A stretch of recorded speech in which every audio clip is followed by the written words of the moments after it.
Always be prepared. That's why I always carry a condom, just in case. Right. Yeah. In case And you need to use somebody else's controller. Exactly. And I always use my condoms. Yeah, of always. course. Yeah. I never go anywhere without Some them. people don't know this. Real talk. People don't know they have like a use by date. They do? Yeah. They're not like forever. I was one of those people. Well, you obviously don't use them. Yeah, obviously. What are you talking about? No. Isla. Would you like to know how you were made? Yeah. Daddy didn't know that condoms have a use by date. Turns out. Who knew? I love I had the same condom in my wallet for like 25 years. Your wallet is just, even though it's a ridge, it's still got the condom imprint. It's been in there for so long. The magnesium, whatever they use, fucking aluminium's like dented up.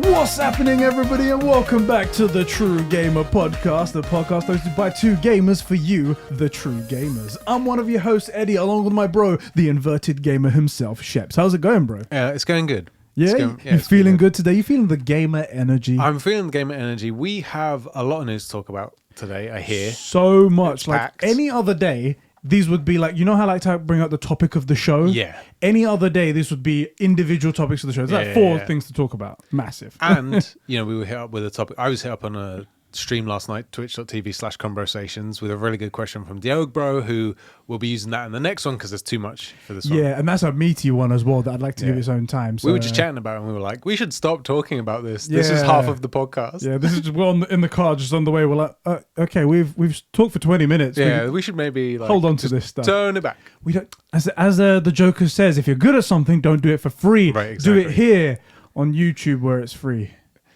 Shit. But anyway, I'm glad you're doing good, bro. Yeah, we've got a lot of stuff to. I'm doing great, actually. My beard is growing back. Yeah, thankfully. This is 1 week of growth right here. You guys can see I've lost the pencil beard. It's all coming back. Yeah, I'm really happy. Yeah, because once you shaved it all down, it wasn't all quite the same length. So you could have what's a darker pencil. I'm like, every time I see it, it just reminds me that I let you do it that long for like 6 years. I let you have that thing. I never thought to myself to maybe say bro, maybe you shouldn't do the pencil bit. It's like, do you know what? I love your commitment. Yeah. But let's go a different direction. Also, I have noticed that since you did the pencil beard, I have not trimmed mine. As this weird safety blanket. It's like the further away from that you get, it's like, I'm cool, I'm good. Yeah. If you trim it down, you're like, oh, I have to grow. Well, that's good anyway. Yeah, so guys, this is another episode of the True Gamer Podcast, coming to your eyes and ears every Saturday on youtube.com/comboplations. That's right. Also coming to podcast services around the world where you guys can listen in and be an audio virgin if you like. The real place to come is YouTube, but we'll give you what you want, and we'll give you what you want over there. It's actually my free cam / the real place to come. I'm sorry. I'm feeling really dad jokey today for some reason. It's what happens. It's just when you're around Isla. I spent a good 10-20 minutes just playing with her in that little ball pit. So, yeah, that's cool. I'm threatening to bury her under balls. I'm already threatening her life, and she's 6 months old. Do you know what it is? It's like, oh, you're too cute. Oh, I'm gonna kill you. You're so cute. Do you know about this thing, by the way? Before we will thank our patrons, but before we get there, did you know that that's a real thing? And then we'll get to also gaming. That when you see something really cute, the part of your brain that registers cuteness is very, very close to that bit that registers hunger, which is why people often get that. You're so cute, I could fucking murder you. You're so cute, I could just snap your head off. You get that sensation. It's because those two things are so close in your brain that as one gains energy, the other one lights up just a little bit, I was going to say, that's often why I'm holding her and her cheek is so cute and you're like, I want to eat you, so you're so cute. Yeah. I need to put this in check. What if I eat her? And it's one of those things, a lot of cultures, there's a lot of differences that are minor, but a lot of the undertones are the same. Yeah. But but like enough that you'd be like, I don't recognize this like expression, or I don't recognize this custom. This is the one of the things that's like entirely universal. Everywhere in the world, everybody like nibbles their kids. It's like just a instinct, thing. isn't it? Yeah. So people, it's one thing we can all understand. Yeah. It's like so mad. the one universal language of humans is that anything really cute, we're also at danger of killing. Everyone can come together to almost possibly killing their cute children. Right. Did you read, Unification. when you was at school, did you do Of Mice and Men? Do you know Yes. Lenny?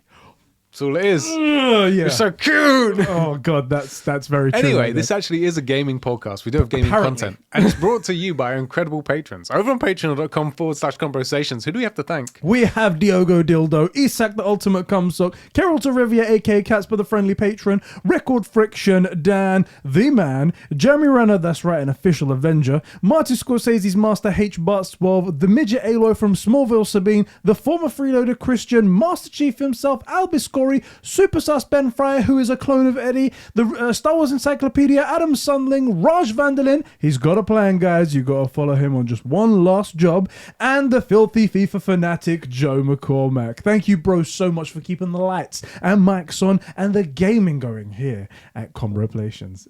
Okay. You okay? Yeah. I just You want to realized it was adjust the like mic? dead on.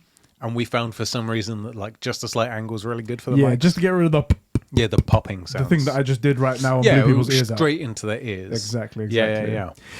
What have you been playing, bro? Believe it or not, and I don't mention this game often, very niche, not many people know about it. One sec, let me try and guess. Yeah. Horizon Zero Dawn. How did you get that? See, I just know what I associate. We're on the you, same wavelength, isn't it? Exactly. I associate you with Horizon Yeah. all the time now. Yeah, it's actually not very similar game, almost identical actually though, because I know obviously you know my type. Yeah. But it's actually we've been playing a bit of Ghost of Tsushima on Twitch. Interesting. Okay. I don't normally talk about that game, Alright. Yeah, so yeah. a lot of people wouldn't know about it. Uh-huh. But I've been playing that. I am gonna do a tweet actually on Twitter, obviously. Why do you say redundant thing? Why do people do that? Yeah. I'm a people. Why did I do that? I'm gonna put out a tweet on Twitter as opposed to anywhere else where it wouldn't I'm be. gonna put out a tweet on Facebook, on our Discord, asking for people's like what they would like to see me play next. Because obviously I have played this game before. I have talked about it a lot. Everybody knows that I love it, and it's been very fun. It has been, but I kind of feel like doing something where it's like the stream voting for it, and in between now and Ratchet and Clank, because I think Ratchet and Clank's probably the one that I should do. Like I've been talking about Ratchet and Clank for a while. I've been bigging up this game, not even for the game, but like what it will get the PlayStation to do. So in between now and then, we finish Ghost of Tsushima and play something else. Diogo said Uncharted 4. Ooh. And I haven't ever played Uncharted. Oh, really? Yeah, I swear we mentioned this before, because what happened was I was a Tomb Raider fan, right? And I love Indiana Jones, and then Uncharted came out, and I'm like, this is them. This is the fake version. And don't forget, probably around about the time of Uncharted, I'm still an Xbox, you know? True, yeah. And I'm like, this is just them trying to like kill Lara and like copy Indy. So frick these guys. Naughty Duck Dog. PlayStation. Yeah, you're Duck trying to- PlayStation. And like Naughty Dog, what stupid name. What do they know? They don't know can't anything make about good games. games. So I've never played one. And it started as like I hate you trying to kill my Lara kind of thing. By the way, my Lara is with the triangle. Yeah. That is Polygon boobs. Right. That's the one. That is what peak femininity looks like. You might not like it, but that's what it looks like. Exactly. Sabine, you're out there. I know you're listening to this. You may not like it, but that is what all women should look like. This is a true fact. So I never played one, and like the first two, it was kind of that way. And then because I hadn't played 1 or 2, I didn't play 3, and then I didn't play 4. But I don't know if 4 is a good starting place, but I think that would be a good one, and it's free on the PS Plus collection. Yeah. And so it makes sense for me to play it. And there's the 60 FPS update that they recently released for it as well. So These are a few of my favorite things. these are great things. And weirdly, I have this weird relationship with Nathan Drake because I know of Uncharted. I know they're really good games. I know they're really well regarded. And because I obviously love The Last of Us, you find his ring in 2. And even when I found it, I'm like, that seems like an Uncharted thing. Is this an Uncharted thing? And I Googled it. I'm like, it is an Uncharted thing. So I think it would make sense. It would be a good one to maybe do. I don't know if 4's the right game to play first. But I think it's pretty good because that was actually my first entry into the series as well. I hadn't played any of them before, and then I played them on stream that time. Yeah. I found it fun. I didn't feel like I was too lost. There was obviously the introduction of what's her name, Chloe, the other one, the other interest. Oh yeah, Elena, I think her name is. But I think it is. I feel really bad because I just played the collection like a couple months ago. Anyway, and I was like, okay, so who's this character? But then you quickly understand, okay, they've got a relationship here, they're in love, and they set up quite nicely. So I think it'll be good. I think you'll enjoy it, and it's newest version, so it's going to be the most modern, going to look nice, things like that. Yeah. So I think that, but I will give people the option to like put another game out there within reason. Like we're not playing Odyssey, we're not playing Unity. You need to play Persona 5, all 5,000 hours of it, guys. So like. Even though Persona 5 is free, it is a very long game, and we're doing. I think our longest stream ever has been like 7 hours, and that was on Conversations Day. Yeah. So I'm not doing a 100-hour game in the 4 weeks I have between Ratchet and Clank Rift Apart. Yeah. Right. Exactly. So we won't be doing that, but like within reasons, another game, and ideally one that we already. So like Red Dead's also out because it's like 60 hours. It's really long, yeah. Even though I'm sure it's brilliant. All the guys that are watching right now in the premiere, because we do premiere this every Saturday at 12 p.m. So I think for you it's there, and for me it's we here. were both right because the angles are and whatnot. So for you it is there. We'll be here. How weird is that? Throw me off that I'll be there and you'll be. You can tell us in the chat, and also you can leave us a comment in the comment section as well if you watch this afterwards. Let Sheps know what would you like to see, and we'll tabulate those, and we'll see what the most popular one is, and we'll consider Standard. it. I've been playing a different game. Oh yeah, a brand new game. I've been playing Outriders. I was going to ask you about this. Yes. So I've been playing Outriders. I haven't played far too much of it because we've had like Streamcast and things like that. There's a lot of moving parts going on behind the scenes that you guys don't know. And we've been streaming, playing Resident Evil with my girlfriend and things like that. Plus we have content ideas that are literally after this, we're going to spend the next few hours figuring out, seeing if we can work out interesting shots. Very busy stuff. Yeah. But I've been playing Outriders and I've got about 10-ish hours into it. So a good chunk of the beginning part. And I had played the demo and I came on here and I said how much I enjoyed it. Yeah. And I said, like, it's got some rough edges and it needs to be done up, but it seems good. Yeah. And it looks like they've polished it up a little bit, and it's the same good that I thought it was before. Okay. I had some reservations thinking because it's a day one on Game Pass that it's going to be one of those Destruction All-Stars situation where it's like, we don't have confidence in the game to sell it for $70. So let's get as many people on because technically it's a live service game. Yeah. So I'm like, but luckily it's come out and it seems okay. Now, I will say there were a lot of server issues at the beginning of the game coming out. From COD, I think we both have. I don't want to put words in your mouth, so tell me if I'm wrong here. But go on. From COD, we had known that like first week's always choppy, especially for a brand new game as well, because they don't know how to judge their reception and you don't. If everything goes flawlessly, the big wigs at the top, they go, oh, we clearly overspent on everything there, and that they don't like that. So underspend and then be sorry about it and then get up to the correct level is what they always do. I'm okay. I usually forgive that sort of stuff, which maybe is a bad thing because when a game comes out, it should work. But like there's that argument as well. It depends. So here's the question. Yeah. When you say it should work, was this a Cyberpunk? Not to rag on Cyberpunk, I know it's cool at the minute, but like Cyberpunk came up with probably 1,000 bugs in it, right? Or more. So it didn't work. Yeah. Whereas a game like this, if it doesn't work because they just are not anticipating that many people hitting the servers all at once, is it that?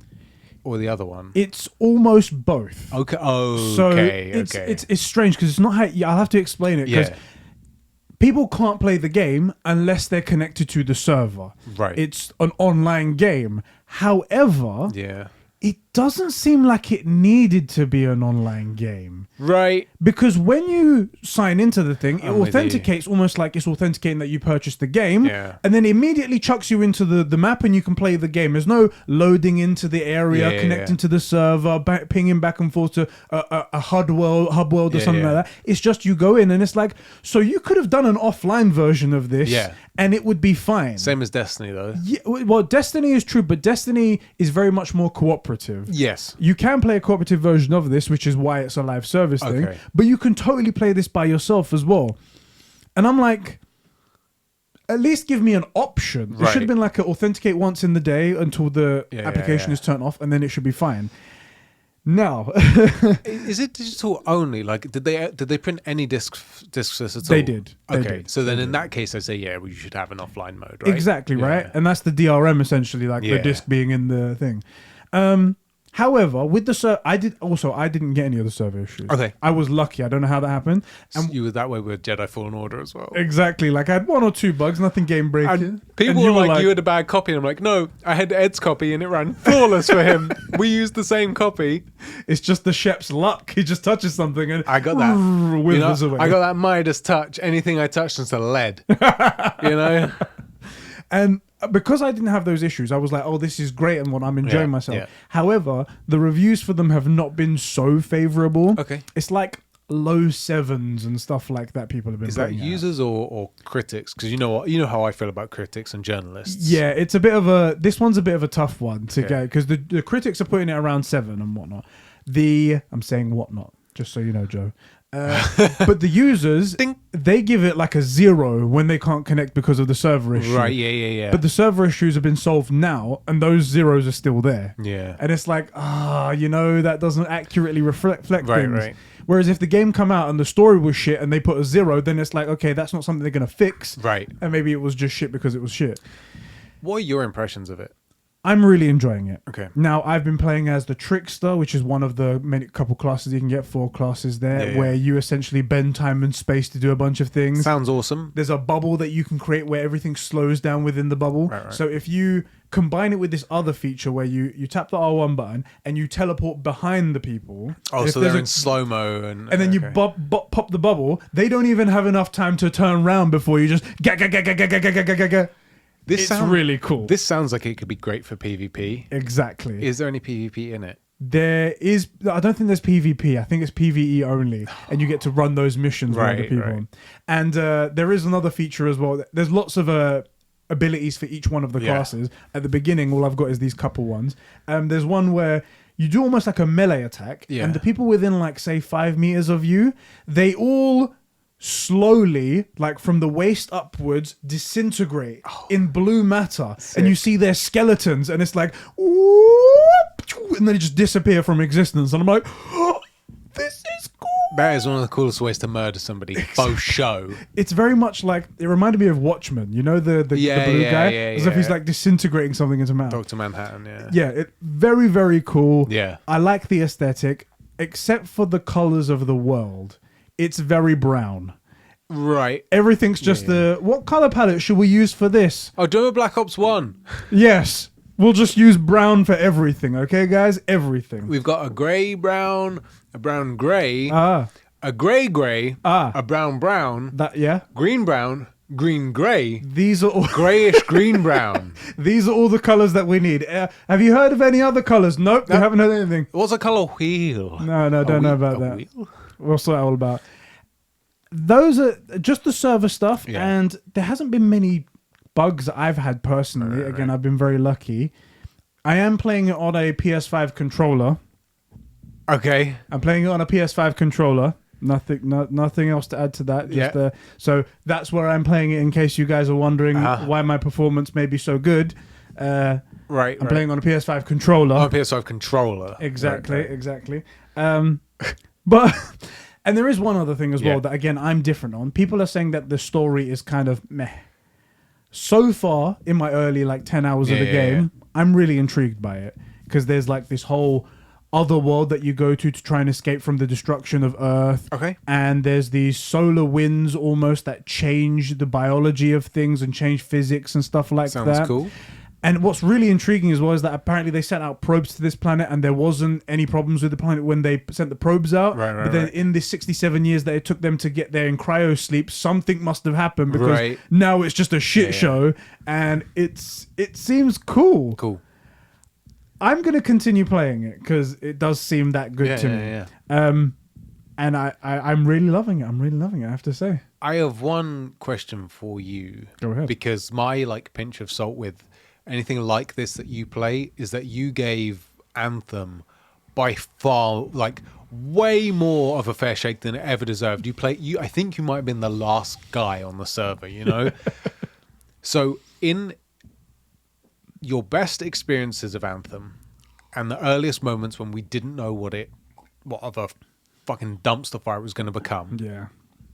In comparison from that, your best impressions of Anthem to this, what's the difference? Like, and it is night and day. It is night and day. I don't get the Anthem vibes from this. There was some big parts of Anthem where I was going through it. I was accepting it because I was like, maybe the end game is going to be better. Maybe this is going to get better with patches. Maybe this is going to get better with more content and whatnot. Mm-hmm. But in the end, it was just a terrible game. Whereas I can see the allure with this, and also, I'm on the subreddit and I'm seeing people who are way far ahead of me. Right. And the guns that they're getting and stuff like that.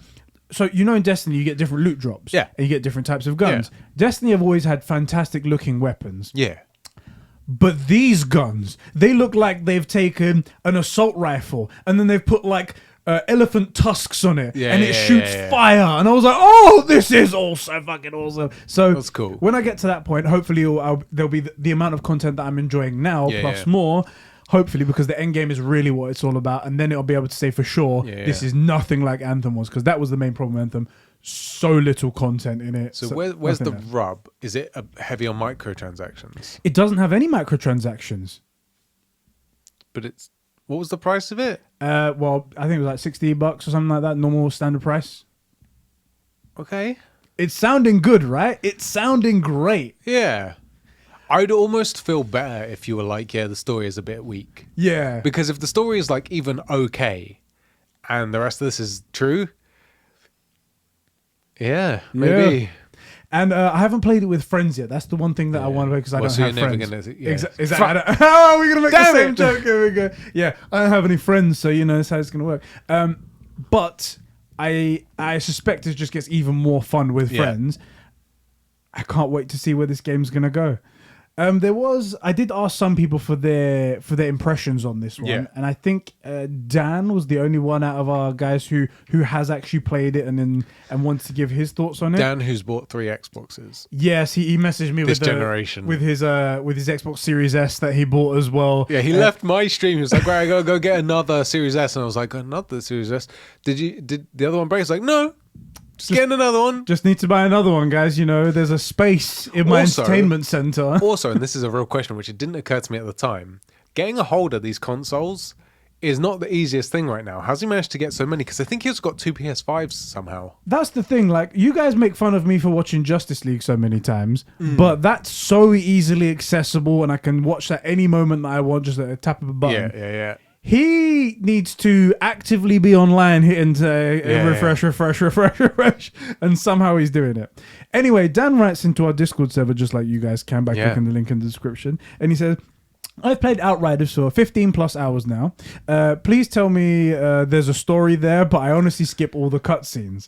So he's one of the guys that isn't finding it. I guess he's not finding the story interesting, but if you're skipping all the cutscenes, I don't know if that counts as you not engaging with it. It feels to me like if you give the cutscenes their fair shot early on, you're like, I'm not vibing with this, then you start skipping it never gets a chance to develop, and you just say it has no story. So maybe you or maybe he's just not in it for the cutscenes. Maybe he's just in it for the end just game, for the loot and shoot.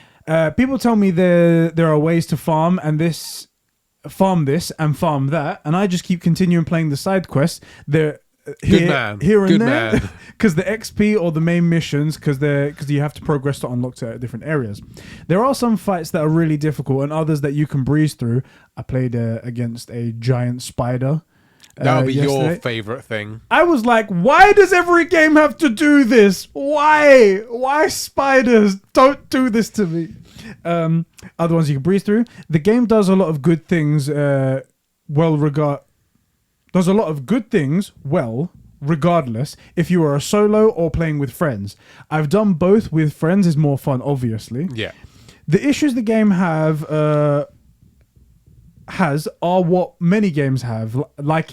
There are grinding, weapons and armor switching for certain fights to do. Yeah. Always being online, slow menus, random load screens. You're playing on an Xbox and not on a PlayStation 5 controller, like myself, because I've actually had no issues with load screens. The one dumb thing that I do have is that there's this like, you know when something fades in? Yes. There's like a fade in animation for when you're hovering over an item before you can dismantle it. Right. And I'm like, and I press it and I'm like, fuck. Oh, it's still loading the fade in animation and then dismantle, which gets on my nerves. I feel like that will probably be patched though. Like Days just Gone make it instant, man. Days Why do you Gone need had to? that issue with interacting with stuff. They have to learn their lesson before they do it. Right. Those are not new or weird to me due to playing games like Borderlands, Destiny, and RPG games. I've seen many people say they couldn't get into it and others who can't put it down. For myself, I think I like the game. I like what it can do. I like that it can feel fun, and I didn't skip cutscenes So you didn't skip the cutscenes? Maybe he was talking about people who did skip the cutscenes. Let's get that correct then. Okay, so he was talking about people who did skip the cutscenes and saying that there isn't a story right there. Right. A story like people kind of apparently it can be a fun game. He says, I do want to mention that the game crashed a few times for me. It has some weird things like faces where mouths movements to speak, mouths don't move. Sometimes they're drinking from water from the flask and the top is still on.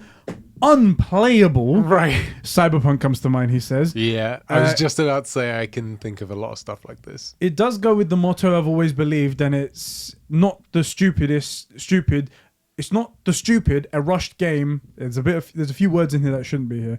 And it's not the stupid, a rushed game is a bad game saying. It's no such thing as a bad game, just a bad price, he's saying. Some people will justify that the price is $60 and others will say, nah, I'll wait for it to be $40 or less. People's own perception of value, etc. I agree with that. Yeah. Like I think if Cyberpunk had come out and it was 40 or like 30, I would have been way more forgiving of it. You know? But what did we pay for it? 60, right? 60. I think it was just because it was touted to be the next coming. Yeah. It was supposed to be Jesus. It's also very easy because 2.0. Yeah, I feel like we shouldn't actually use Cyberpunk as an example because we have so much like emotion and disappointment and stuff tied up with that title in particular. Yeah. But I do like that idea of like, you know, if a game has problems but it's cheap enough, you kind of overlook it. Like, well, it was free, or it was only $12, or it was only $40. It wasn't like a $70 game. So that's definitely a thing. That's a lot of gaming. So is that comment? Yeah, that comment's done. And Juice Source also writes in, he says, the thing about Outriders is that it may be an online shooter with no microtransactions, loot box, and great devs, but it's still an online shooter, so it's not that great in my opinion. I guess he just doesn't like the fact that it's online. That's fair enough. So this is the True Gamer podcast. There was a lot of gaming talk. Yes. This podcast in particular is made possible by the cyberbullies over on patreon.com/conversations that support us at the $5 tier. Yes. Our sugar daddies.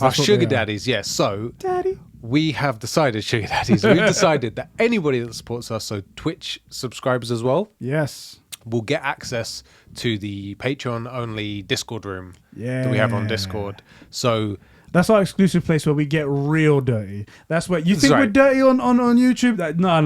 Right. That's where we get real dirty. And if you're a Twitch sub, you now get to join that group as well. It's a special elite group right there. Yeah, it's good fun. So if you're not on the Discord, but you did support us on Twitch, like head over there. We'll also be mentioning this on Twitch streams for anybody, so that everybody knows. It's a fun little tight knit community. Like already, our community is pretty well tight knit anyway. Yeah. But like within that, the people that we actually care about. Yeah, we care about these people more than the others. Yeah, we're not going to lie to you. We're not your parents. We have favorites. Okay.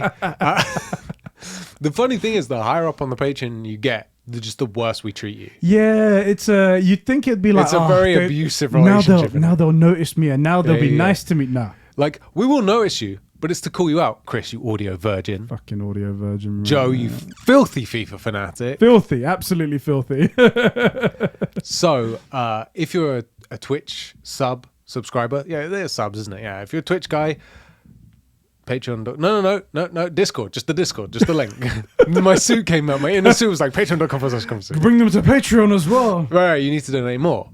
But those true gamers... Yes, they are. They are Jeremy Horde, Sab2557, Raj, Record Friction, Real Kermit Cinema, I should say, Adam Sunling, Dan, Isak Manny, Catsper Coral, Doc Nutella, The Snyder Cut is objectively the best comic book movie, Albie Scory, Joe McCormack, Tim Allen is a cunt, Benedict Clubbers, Zack Snyder's son, aka Batfan, Fishy, Max H, The Jackal, Cobra SS, and Jack Nicholas. Thank you, Sugar Daddies. Thank you, True Gamers, for keeping the gaming going here at Conversations. Also, I feel like this is bad because all that's going to happen is they're going to be like, I want to be a Sugar Daddy instead of a True Gamer. Like, can we change my name? Then they're going to probably just switch to subbing to us on Twitch, which while we appreciate them equally, we get a much lower cut of that.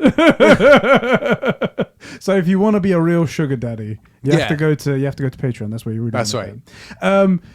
Speaking of Twitch, because we've been mentioning it a lot, we have been doing a lot more Twitch streams over there, and you guys should head over to twitch.tv/conversations because you're missing out on great content like this. All over your floor. Yeah, I'm gonna say I've done it too. I think I also sat on it.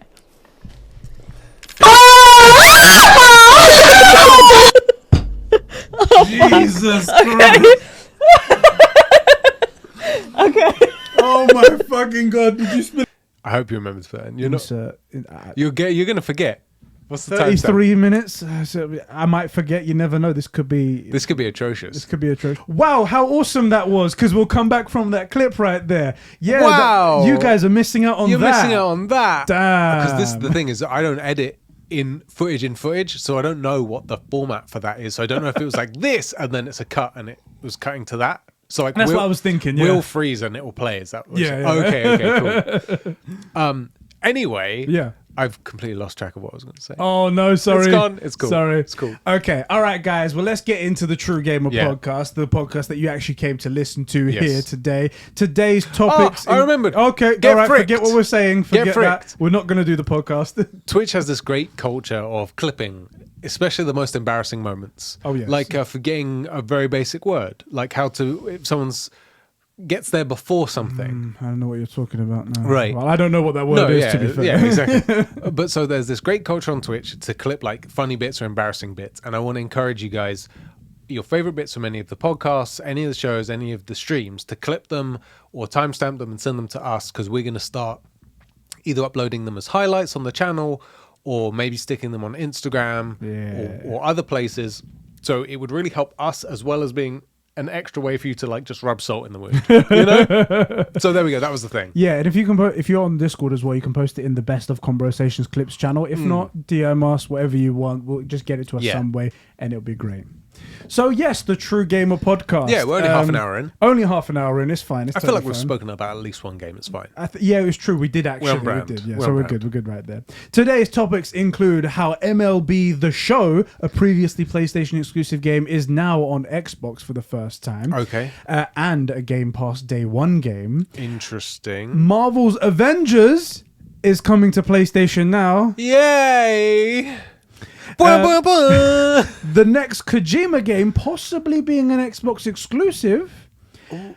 And the topic of the show, Summer Games Fest and E3 2021 being officially real and happening this year. Cool. Frick the topic of the show. Let's talk about Kojima. Hold on. Before we get into that, I need to talk about that. We're gonna talk about that. Before we get into that, I just want to let everyone know as well. Today is the day that you can get your PlayStation Plus for April games today, and Days Gone is one of them. Jump in, play that game. You have no excuses right now, and there's a 60 FPS update. Go and play that game. It's great. You probably passed on it when it came out, and I don't blame you. But now you should go and play it because it's definitely great. Go do it. And that's what I was talking about with the Anthem thing. You give anything, pretty much if it's new, you give it its fair shake, and you make sure that if you're going to experience, you experience all of it. Maybe there's some like buried gold or hidden gems and diamonds in the rough, and you really do experience this stuff. You played Days Gone, you really wanted to love it, had a lot of problems early on, they fixed it, then you did end up loving it. And like I said, it's a game that I passed because it just had too many problems. Yeah. But now, when it has fixed this stuff and it's basically free. Also, look, if you're not going to play it right now, just add it to your library. Claim it. Always claim these games. Which is such a brilliant feature that you can be like, cool, that comes with, like Uncharted 4, for example, right? One of the highlighted games before it was on the PS Plus collection. It also came up on this offer, and I've had that in my library for like 6 months. I haven't played it yet, haven't got it, but I claimed it. And it's yours. It's mine. It's like I bought the game and I just haven't played it yet. Yeah. Always claim your games because at any point down the road when you're bored or there's a glut, there's like 2 months between, Ratchet and Clank came out or Mass Effect came out and then 2 months before Horizon It's or very whatever. specific. You were talking about the specific of the game, what's coming up between. Well, which I was trying to think of games, but like you finish playing one thing and there's 2 months between the next and you're like, I want a title. The last thing you want is to finally Ed breaks through and says Days Gone is so good. I played it again recently because you're probably going to play it again, aren't you? Yeah. You've got a problem. That's me.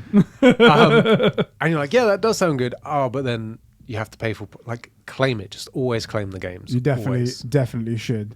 So let's change the topic of the show, which was going to be, by the way, this came out today. That's why I didn't update my notes just there. Yeah. The rumor is that Xbox is in talks with Kojima to publish his next game. Now, that's all the information that we have on it, and the deal hasn't closed yet, apparently. According to the industry insider, Jeff Grubb, none of this is confirmed. Take it with a pinch of salt. It could be completely false. Yep. He hasn't been 100% correct, this Jeff Grubb guy, because the last blunder that he had was a few months ago where he said that Microsoft were going to get rid of Xbox Live and make online free for everyone. And then a few days later, they doubled the price of Xbox Live. So he hasn't got a 100% clear track record. I mean, do you know what? Actually, if it was that close to him doubling the price, then he may have got some of that right. Because they were trying to get rid of Xbox Live by doubling it and including. The plan was to double the price of Xbox Live and include Live in Game Pass to incentivize people to get onto Game Pass. But that never worked out because all the flack went to the price of Xbox Live. This is the thing. What do they call it now? Xbox Network? Xbox Network, they're calling it.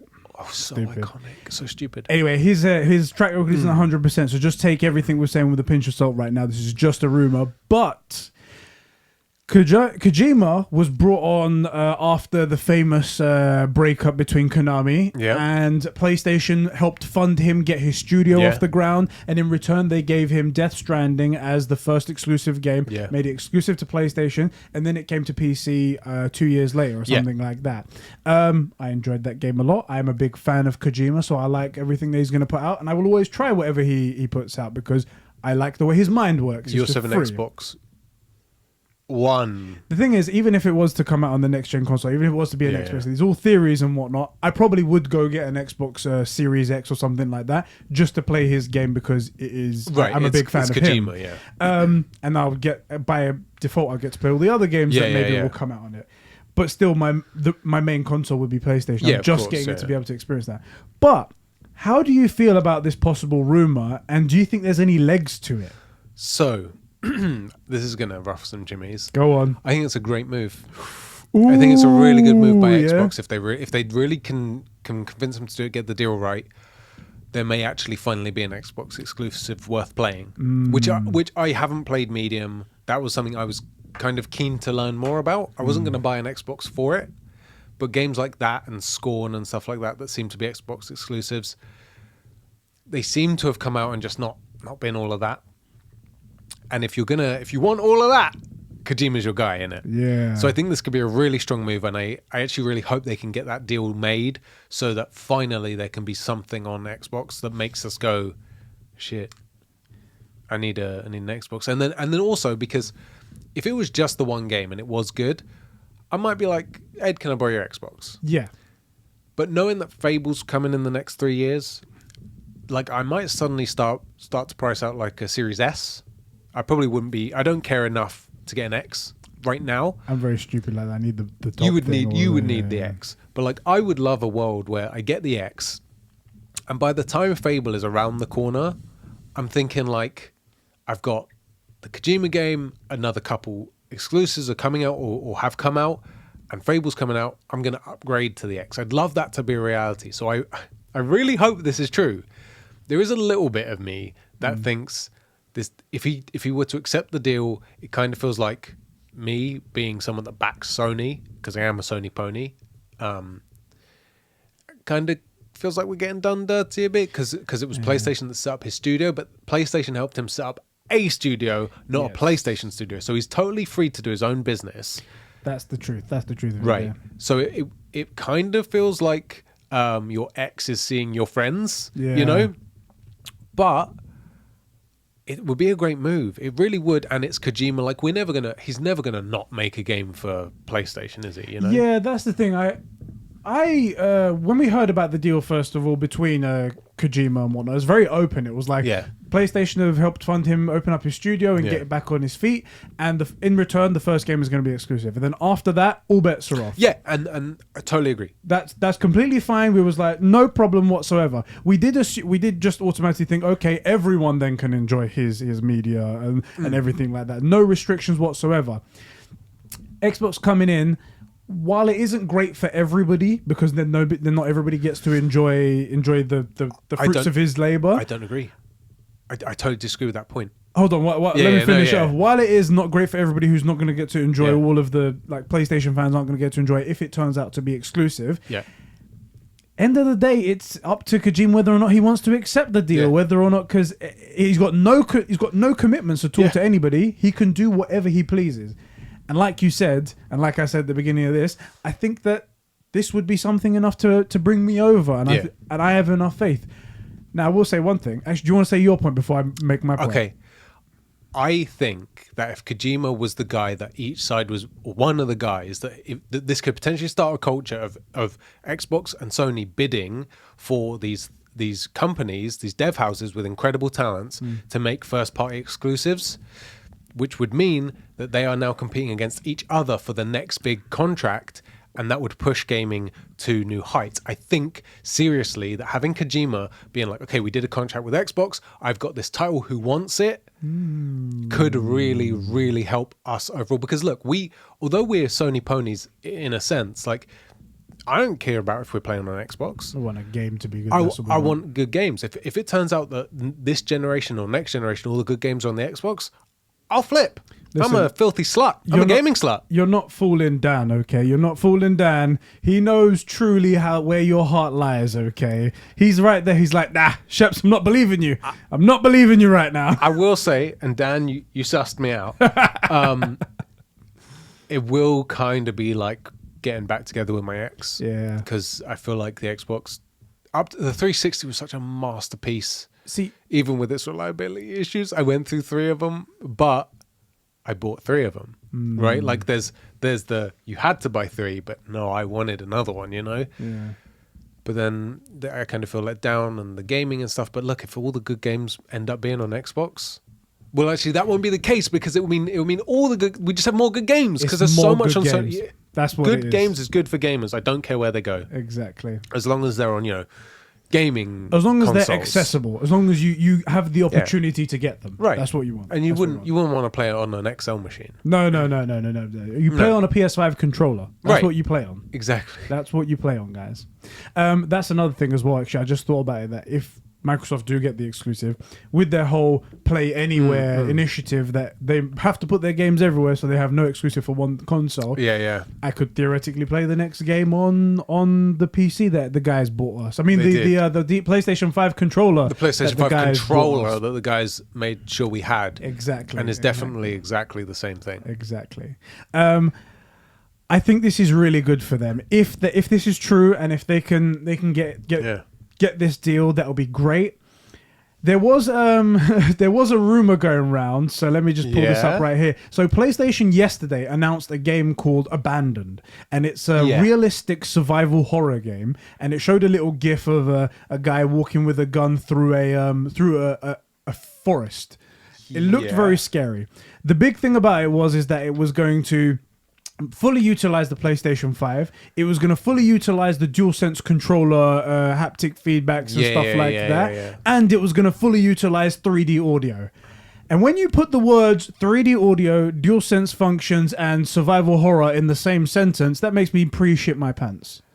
I was going to say, this sounds awful. This sounds like the best mistake ever made. Exactly. I was like, so can I shit my pants now? Is that what I can do?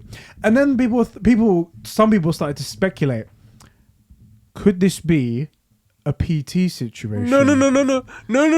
Could this be as scary? And could this be a teaser that's actually going to set up the next Kojima game, just like he was doing with PT? I feel like I feel like the play here is you let Microsoft get Kojima for the next thing, and then you're Sony and you say, we want you to make PT with full integration. Why are they not doing that now? They should do that now. God damn it. As someone that in a general sense, I just don't like horror. Yeah. It's just not my thing. I don't find it fun. Or like even Final Destination, which is silly. You know, I just don't like those movies. I want to see action or comedy or whatever, right? I want PT to get made. I want the full game to be made. I want Kojima 100% in control. And I want it... Unfortunately, this is the truth. I want it PS exclusive because it will have the best... hardware to run on, innit? Right.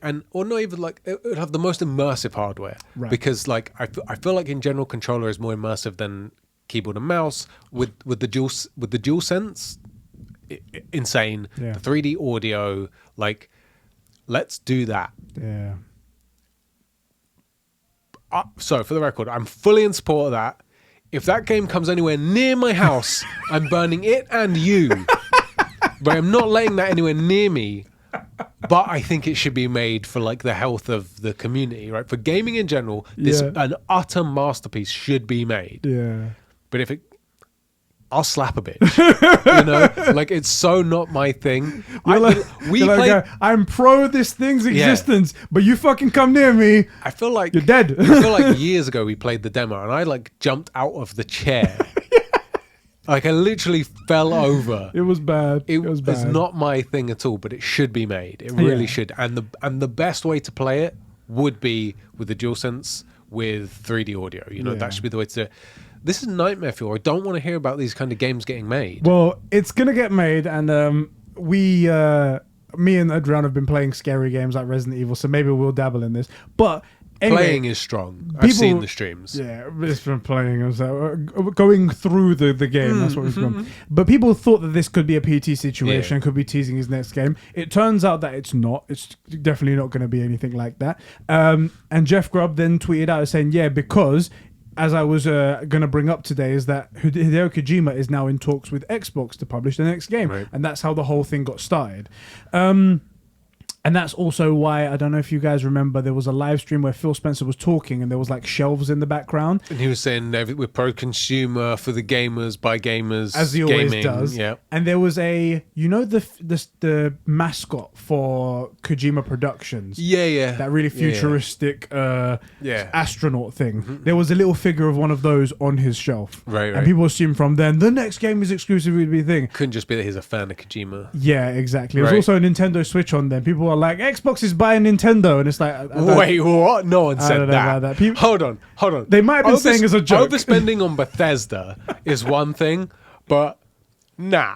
You'd have to go to Nintendo and be like, okay, I don't think $18 trillion. Yeah, Microsoft does. Microsoft, I really genuinely believe, does not have the juice for to buy Nintendo. Right? We'll give you Microsoft in exchange for Nintendo. Right. There we go. We just swap hands. Right. Yeah. This ship, we've just drilled holes in it, and for some reason, it isn't going any faster. Don't know what's happening. We were trying to lighten it up, but it isn't working. Can we swap? Anyway, that's where this whole rumor came from here. Just to sum up our thoughts, we both think it'll be a very good idea. I agree. I think this is actually really good, and it could push me, if I didn't have the PC already, then I would say I'd go buy a console. Yeah. However, there is one factor that we haven't discussed here. Okay. Not everybody was a big fan of Death Stranding. I wasn't. And that's very telling of Kojima's games. They're very Marmite. They're very much like... So while we say this is a fantastic move and it will get people to buy Xboxes, it could be for some people they're like, I really don't care about Hideo Kojima. I've never liked any of his games, so this means nothing to me. And then there's going to be Xbox that are like, no matter what, yes, this is great. This is good. The thing is, the reason why, like, I agree with what you're saying, but only a little bit.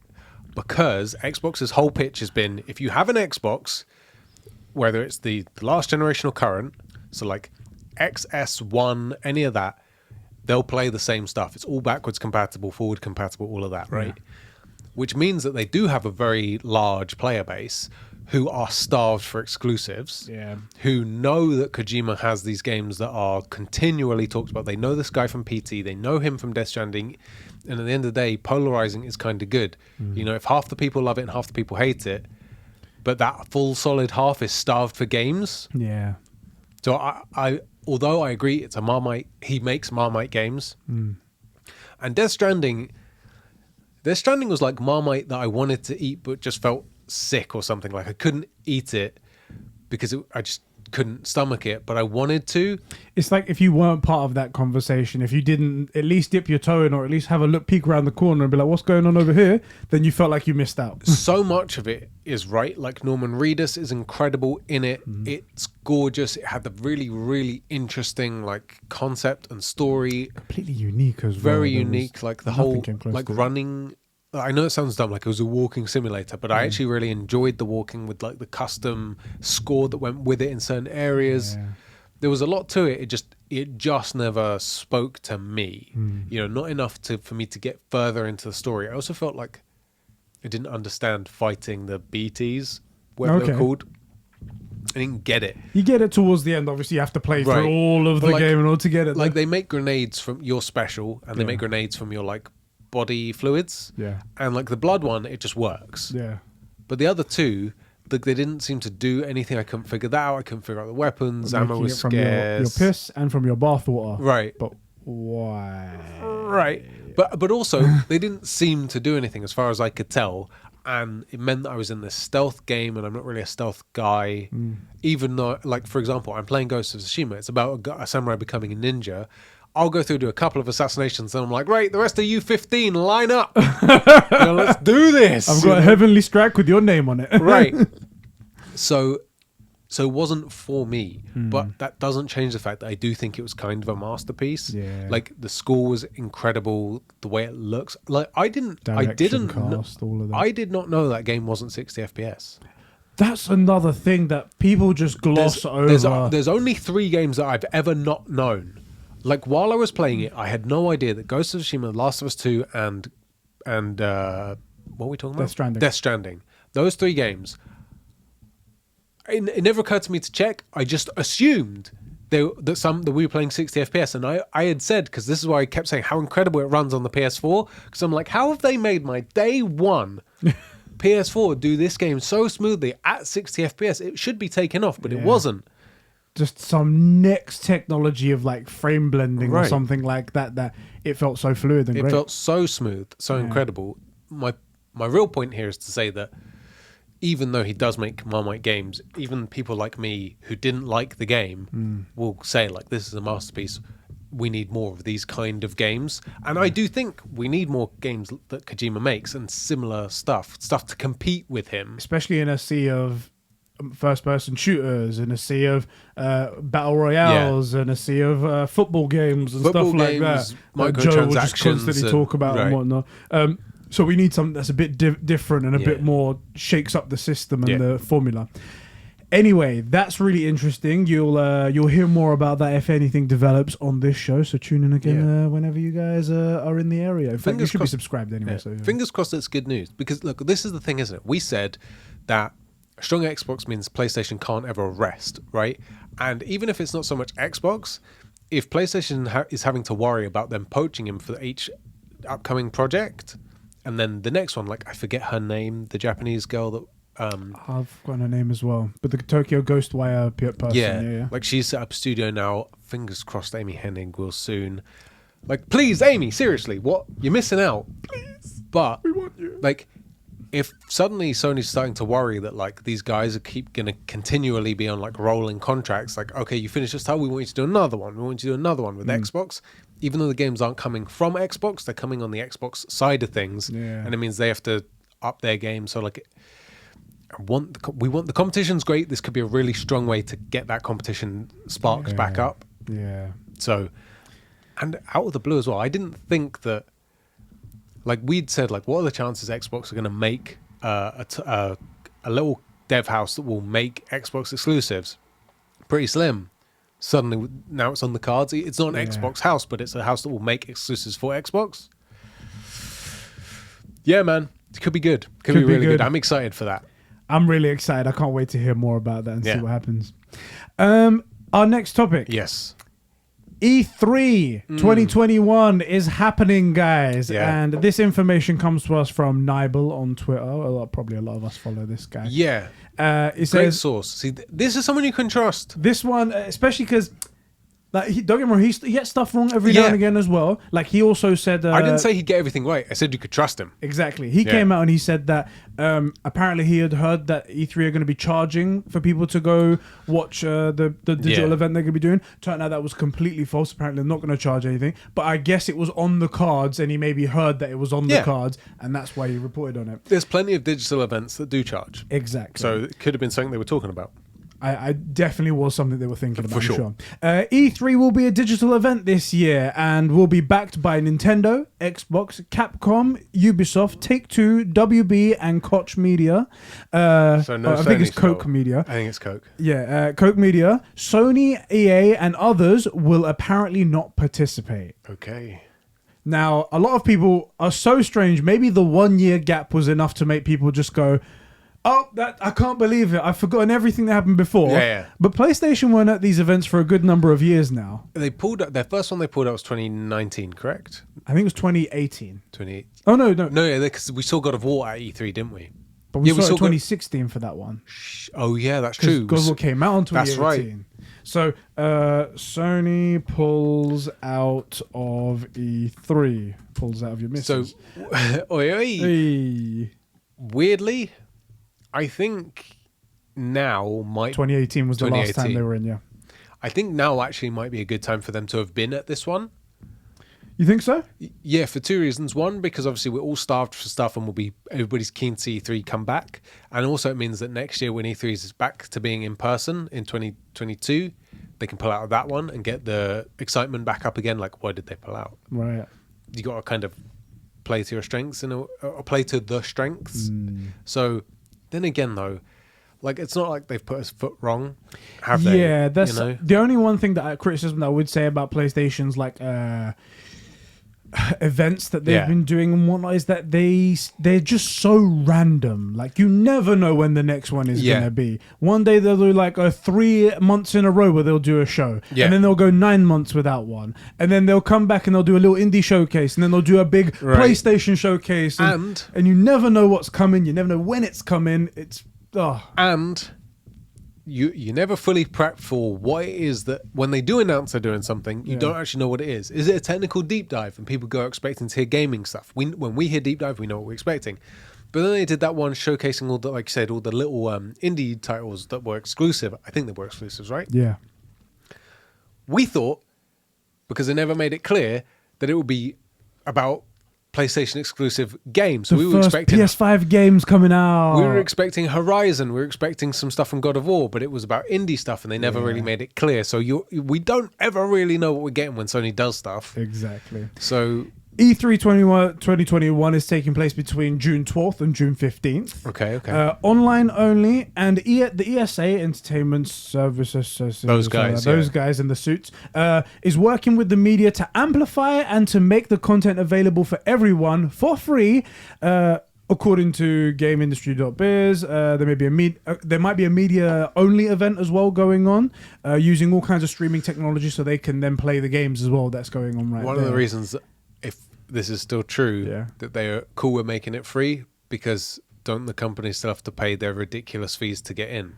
Basically. So I'm guessing that they probably, in order for the media to get access to the media area, they probably have to charge them. Now, they were going to pay those people they were going to pay anyway, and they were probably going to pay for accommodation, so it's probably going to be a bit cheaper. Yeah. So they're still getting their money, and the publishers, they probably have to pay for space, even though there's no space in the stream. Yeah. Some of them, they've already agreed to it, so you know. Few side notes Nibel says here, there's technically still time for other publishers to sign up, so the lineup could grow, although he reckons that like Sony won't make quite a splash because they always do their own thing. And there's a website up right now, which is right behind Sheps right now, so you are in control. There. Somewhere over there, yeah. Yes. Trying to think what you can see, like mirror reversed, is messing with my head. So yeah, E3 is happening. How do you feel about E3 being back? I feel like I'm really conflicted. Yeah. Because I wasn't too fussed about E3 going away, Right. Neither was I. but because of the calamity and how I honestly did not think this would go anywhere close to this long. Especially the UK, we've had one of the harshest lockdown-y things.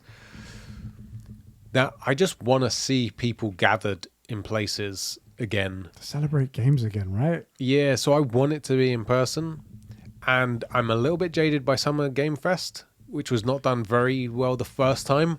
But I'm also hopeful that because not Phil Spencer, frickin' Jeff Keighley is keen. He does like what he's doing, and I feel like this one will be a lot better because the last one will have proved that he could get the views, get the attention, that it was worth people coming to, that he's a good enough presenter, because I think he is, and he's just genuinely excited about this stuff.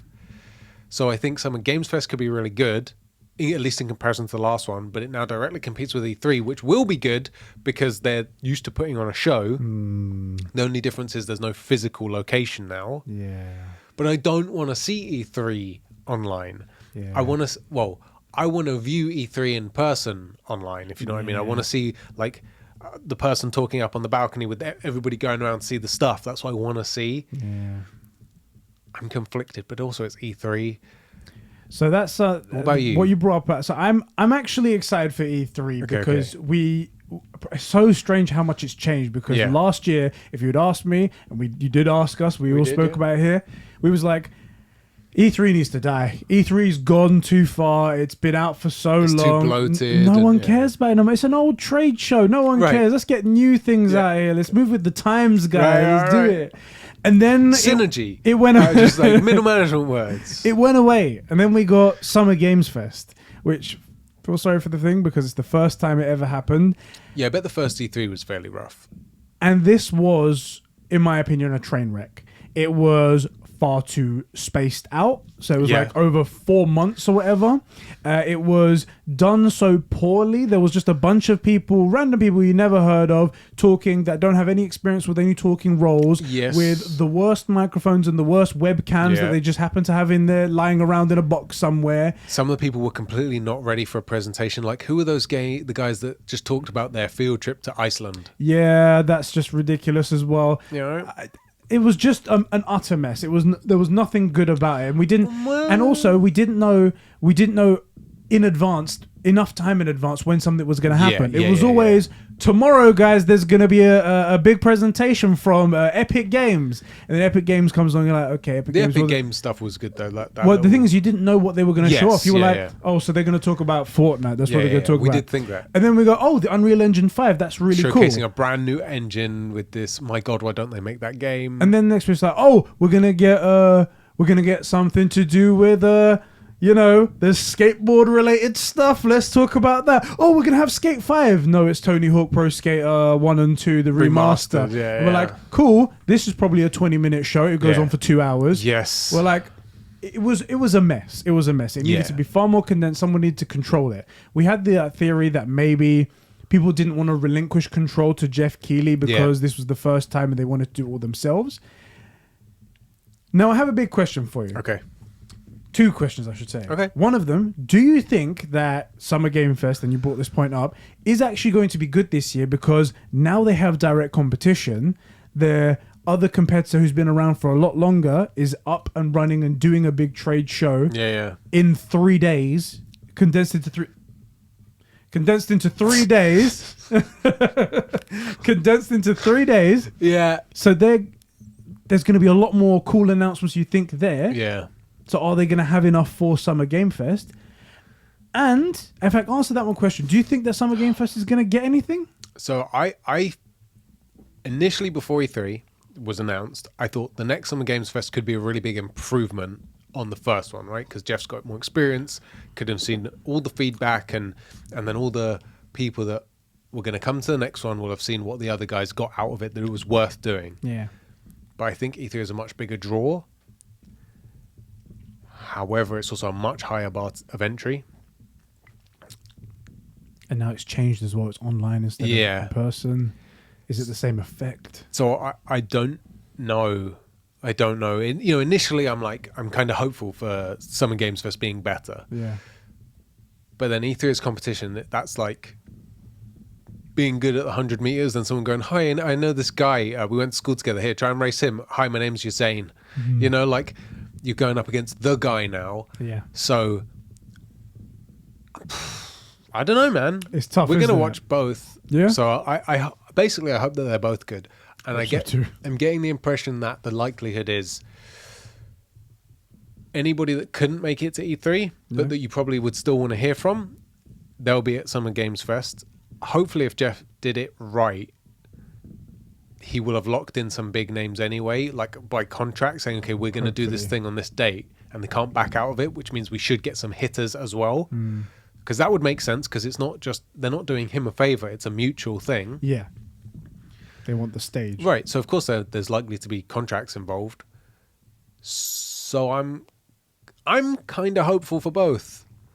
But I'm more worried about Summer Games Fest than E3. Yeah, me too. There is one thing that I'm noticing here. I'm looking at the tweet from Summer Games Fest saying, Summer Games Fest returns this June. All it says there is June 2021. That doesn't mean it's only going to be June. Yeah. But maybe, possibly, that means that they have learned their lesson and they're not going to make it to June till next June.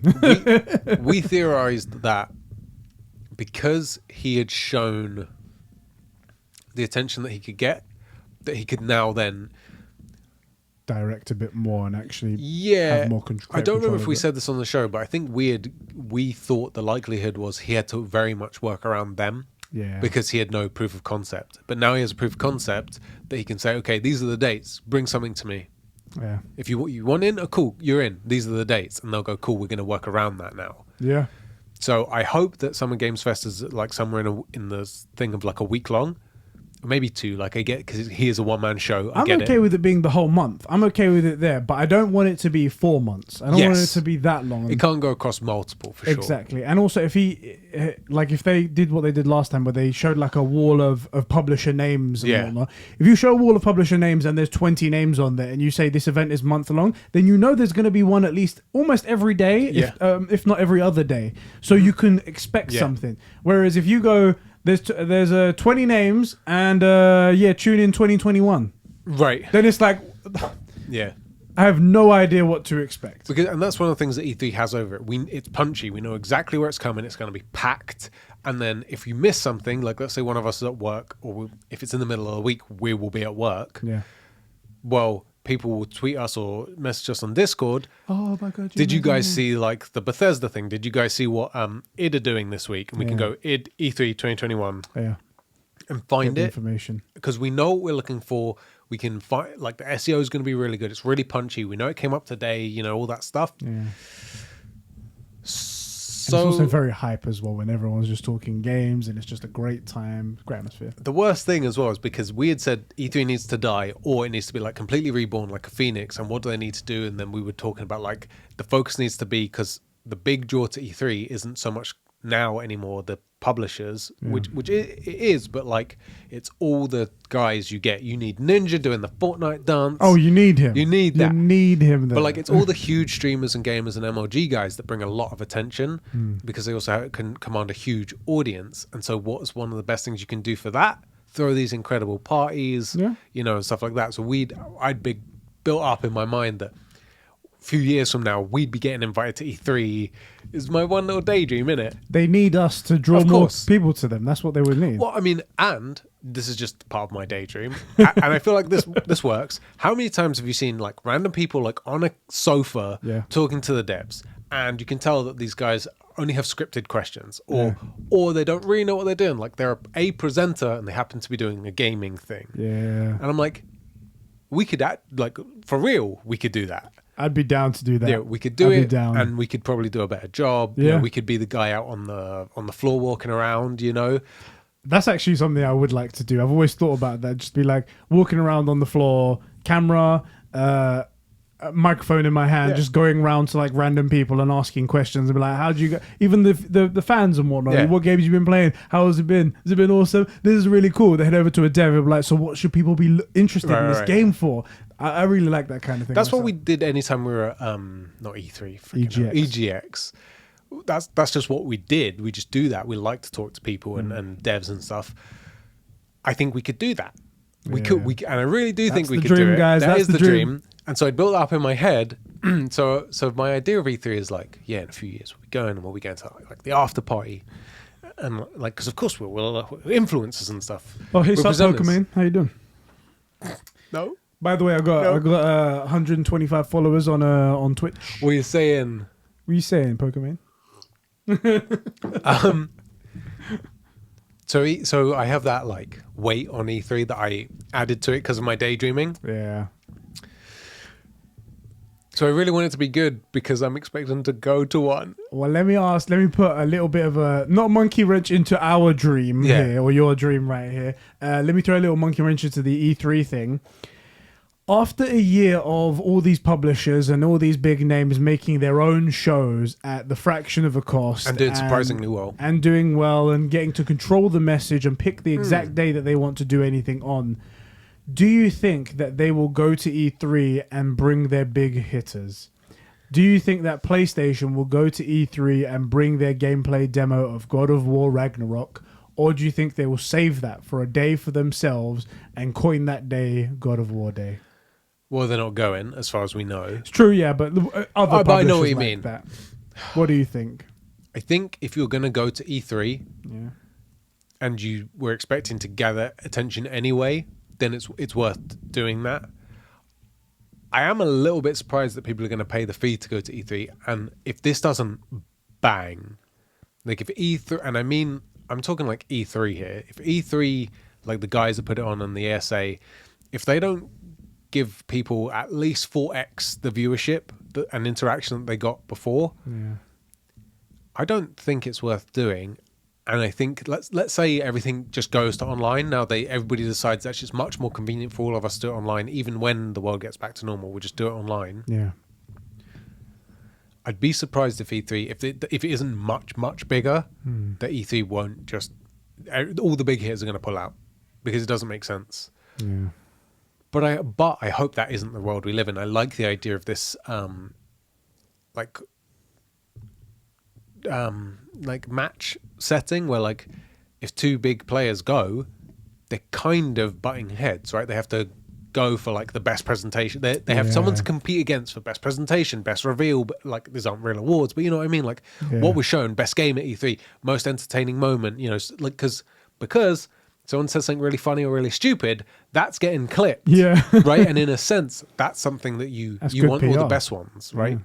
So, like, how many views has Keanu Reeves' reveal got? Yeah. Millions. Yeah. Many millions. And it was on the Xbox stage, so Xbox get a share of that mind share. Yeah. Yeah. And it was at E3, so it wasn't just anyone that was interested in Xbox. True. Like, we probably wouldn't tune in most cases to an Xbox event right now. Well, we would. We would because it's we make part content. of our conversation. We would because we make content. But most people, let's say if we weren't doing the show, there's a universe where someone says that you guys should make a podcast. And we're like, shut up. Nah, you're an idiot. Right. That no one would want to watch us. Right. In that world, we don't watch the Xbox thing. Yeah. But because it's E3, maybe we might have. Yeah. Right. Maybe we would watch Xbox because Sony weren't there, and we would want to see what Xbox would bring in. Because Sony hasn't released anything. What's Sony going to do? We need to know what the competition is. But we would only watch it if it was at E3. Because we'd have our eyes on E3 and it happens to be Xbox, you know? Yeah. But do you think that the big names will bring stuff to this one event where they're playing competition with other people? Or do you think that they would do what they've done last year where they keep it to their own event? Maybe they can control the message and... Because it's E3... And bring it to one random event one day. Because it's E3... Yeah, I think they'll bring their heavy hitters. Yeah. This time around, for sure. But, like, I didn't expect that coming to the Summer Games Fest. I don't see anyone doing their big hero at Summer Game Fest. I was going to say, because E3, there is the factor as well that because E3 wasn't around last year, this year coming back, E3 is back. Exactly. So people are watching more now, or at least they're going to want to see. It's back, and it's online. Yeah, people are going to be like, oh, E3's coming back. I'm definitely going to be tuning in for that. And, oh, it's different this year. I definitely want to see what's going on. So maybe they'll be like, okay, let's bring our big hitters. Otherwise, if this was just another year and like, we're changing online, I would have seriously thought, be like, Square had some really good events where they talked directly to their fans and probably sold millions and did just fine. Why would they dilute their message with all the other people all the time. Square's a very interesting example as well, because we've had this discussion before about how Square Enix and their fans are a very specific group of people. Like stuff that Square fans vibe with, like the language that's used is stuff that Square fans care about, right? Yeah. I remember you watched it and you were like, why would you have like this? It's like new features. And you're like, why? It didn't make any sense to me. Because you're not a Square Enix guy, but the Square Enix guy's like, oh my God, this is the best thing ever. Quality of life. Like, Right. Are you talking to a robot? They speak differently. It's just the culture that they have, right? And that is something that actually E3 isn't ideal for, because you're trying to show everybody. It's a very big niche, but it is very specific. Yeah. You try and show everybody this very specific thing. Maybe not everybody vibes with it, but if you're the niche and you say we're showing our niche this thing, that gets much better. Like although it may not be as many views, the engagement would be way better. Yeah. You know, it's like the difference between getting 10,000 views on one comment or 1,000 views and 100 comments, right? That's Square Enix right there. So I don't know. It's I'm actually kind of excited to at least see. And if it's a train wreck, which ideally at least one of these will be an utter train wreck, because that's the big thing about the last Summer Games Fest. Yeah. It wasn't bad enough to be entertaining, and it wasn't entertaining enough to be entertaining. I was gonna say it was just straight. Well, I'm speaking ultra reductionist. Yes. Here. It was boring, but it was only because there was a little nuggets of information in a sea of information. Yeah, but like I think boring's harsh, but I know what you mean. Like it's hard to think of one good word for it. It's when you step back and if you're looking at like peaks or where things were interesting, they're really far and few between, as opposed to all this other dead space here. It was probably a true like 5 or 6 out of 10 event. You know, it was like, overall. Exactly. It's like, oh, cool, they went to Iceland. They're making this game. The game looks good. Show me more about the game. Oh, Iceland. No, let's talk about a holiday. Volcanoes, that's cool. No, but show me more about that game. Oh, do you know what? I actually think that was the Xbox event where they were talking about... I think it was. What was that game called? I forget it, but it's like this Celtic thing and someone's covered in... It's like a witch covered in... Hellblade? Hellblade, that's it. Which actually looked really good, but we never saw any of the game. I actually really do. I'm interested in the concept of Hellblade. It's something to do like a psychological thing. Seems really interesting. Anyway, a couple of our guys wrote into the Discord server to talk about E3. Yeah. And I don't know if you've seen everybody's name on Discord. I have, yes. _______ writes in, and he says, PlayStation didn't attend the last proper E3 in 2019 either, and their 2018 E3 was pretty terrible. So I'm not sure that they are skipping this one. You're not sure? Oh, sorry, he's not surprised. Sorry, I read that wrong. Not surprised that they're skipping this one. Probably going to have their own event, and if Coke Media are going to be at E3, we might get a Payday 3 news, which would be very Ainsley. You're very clearly a Coke Media fan. Are you at the same area? Yeah, I am.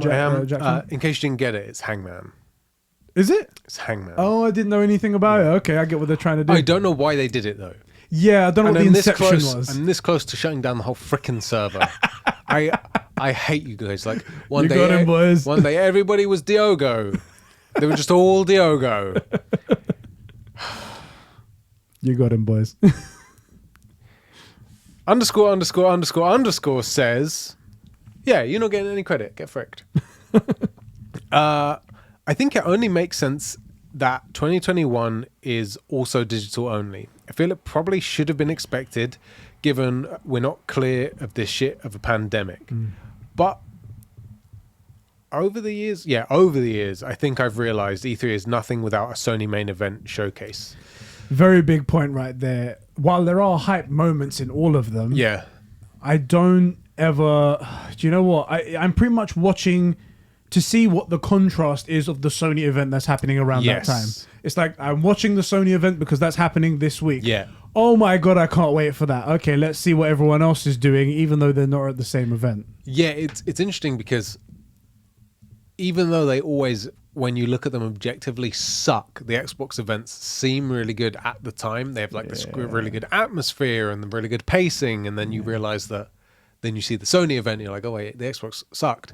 But while you're watching it, you're like, this is really good, which is this interesting like dichotomy. But it feels like they have been the Xbox events have been phoning it in a bit now that Sony isn't there. Yeah, I I don't want to keep ragging on Xbox, which is why, and in fairness, proved it. You know, like I'm excited about Kojima maybe making an exclusive. Do you know what? There's been feelings percolating inside me in regards to Xbox since we're talking about it and whatnot.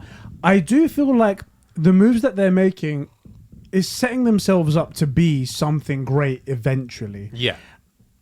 And that makes me hyped, and I'm a big fan of hype. I'm excited to see what's going to happen in the future. Yeah. But every now and again, I'm like, I am actually excited for Xbox.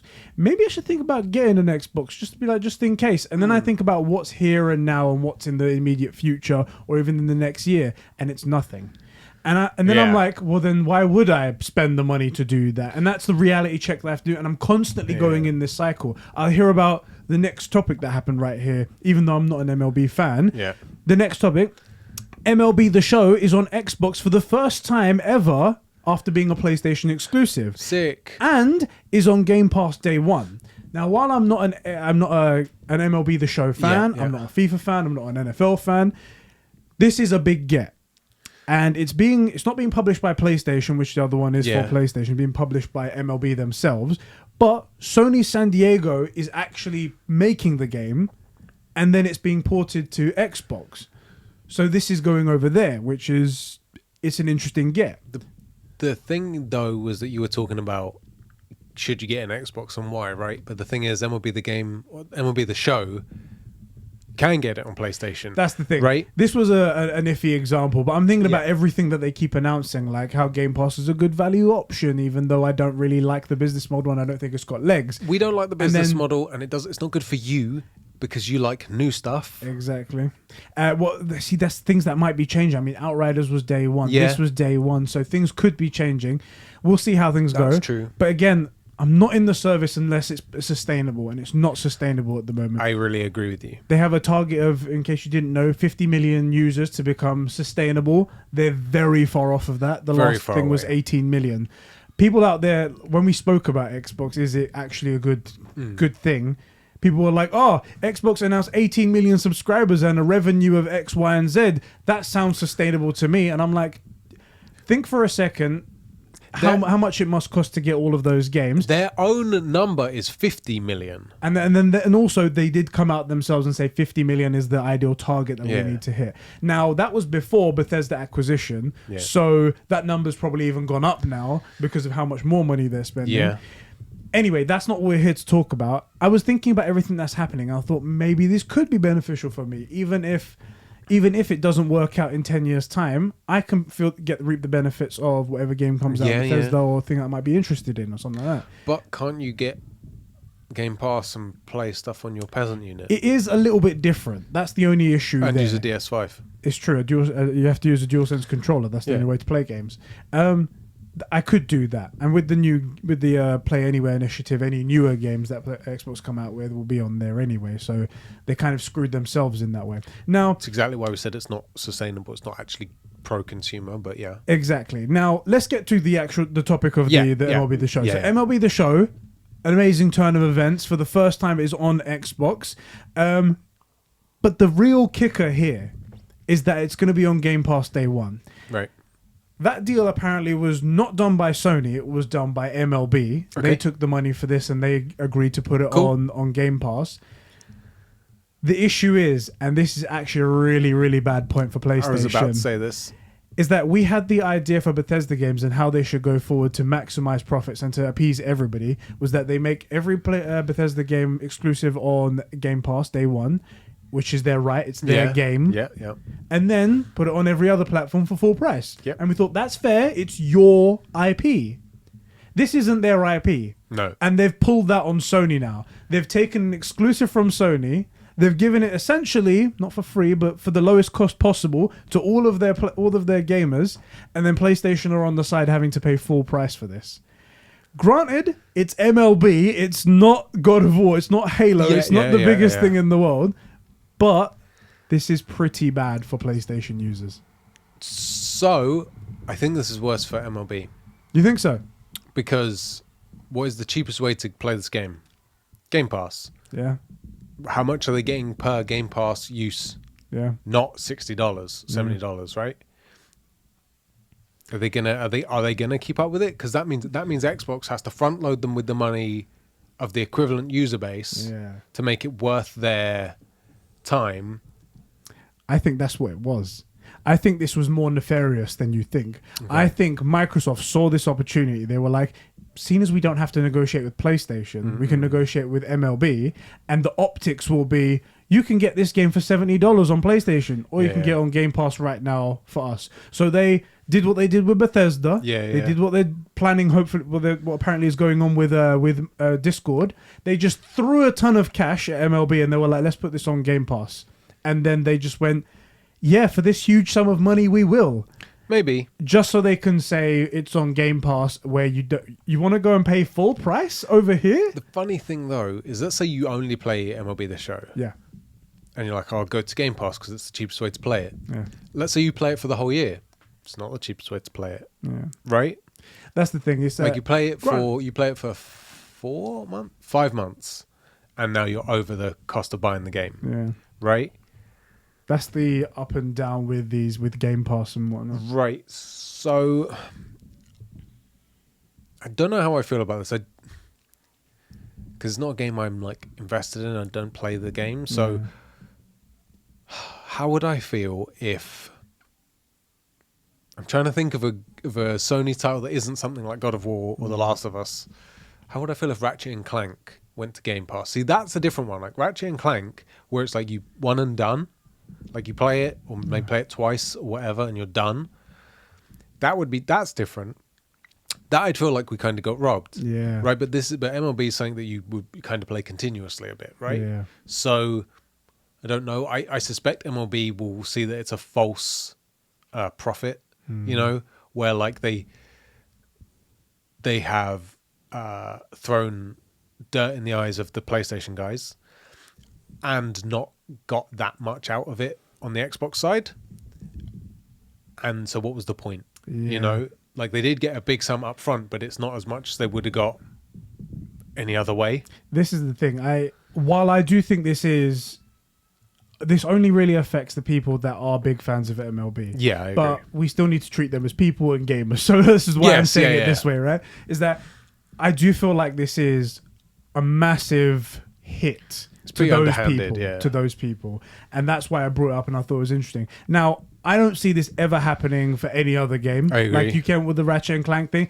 It's just not possible. Yeah. It's not possible to happen with any other stuff. This was a very, very unique situation that will probably never be replicated ever again.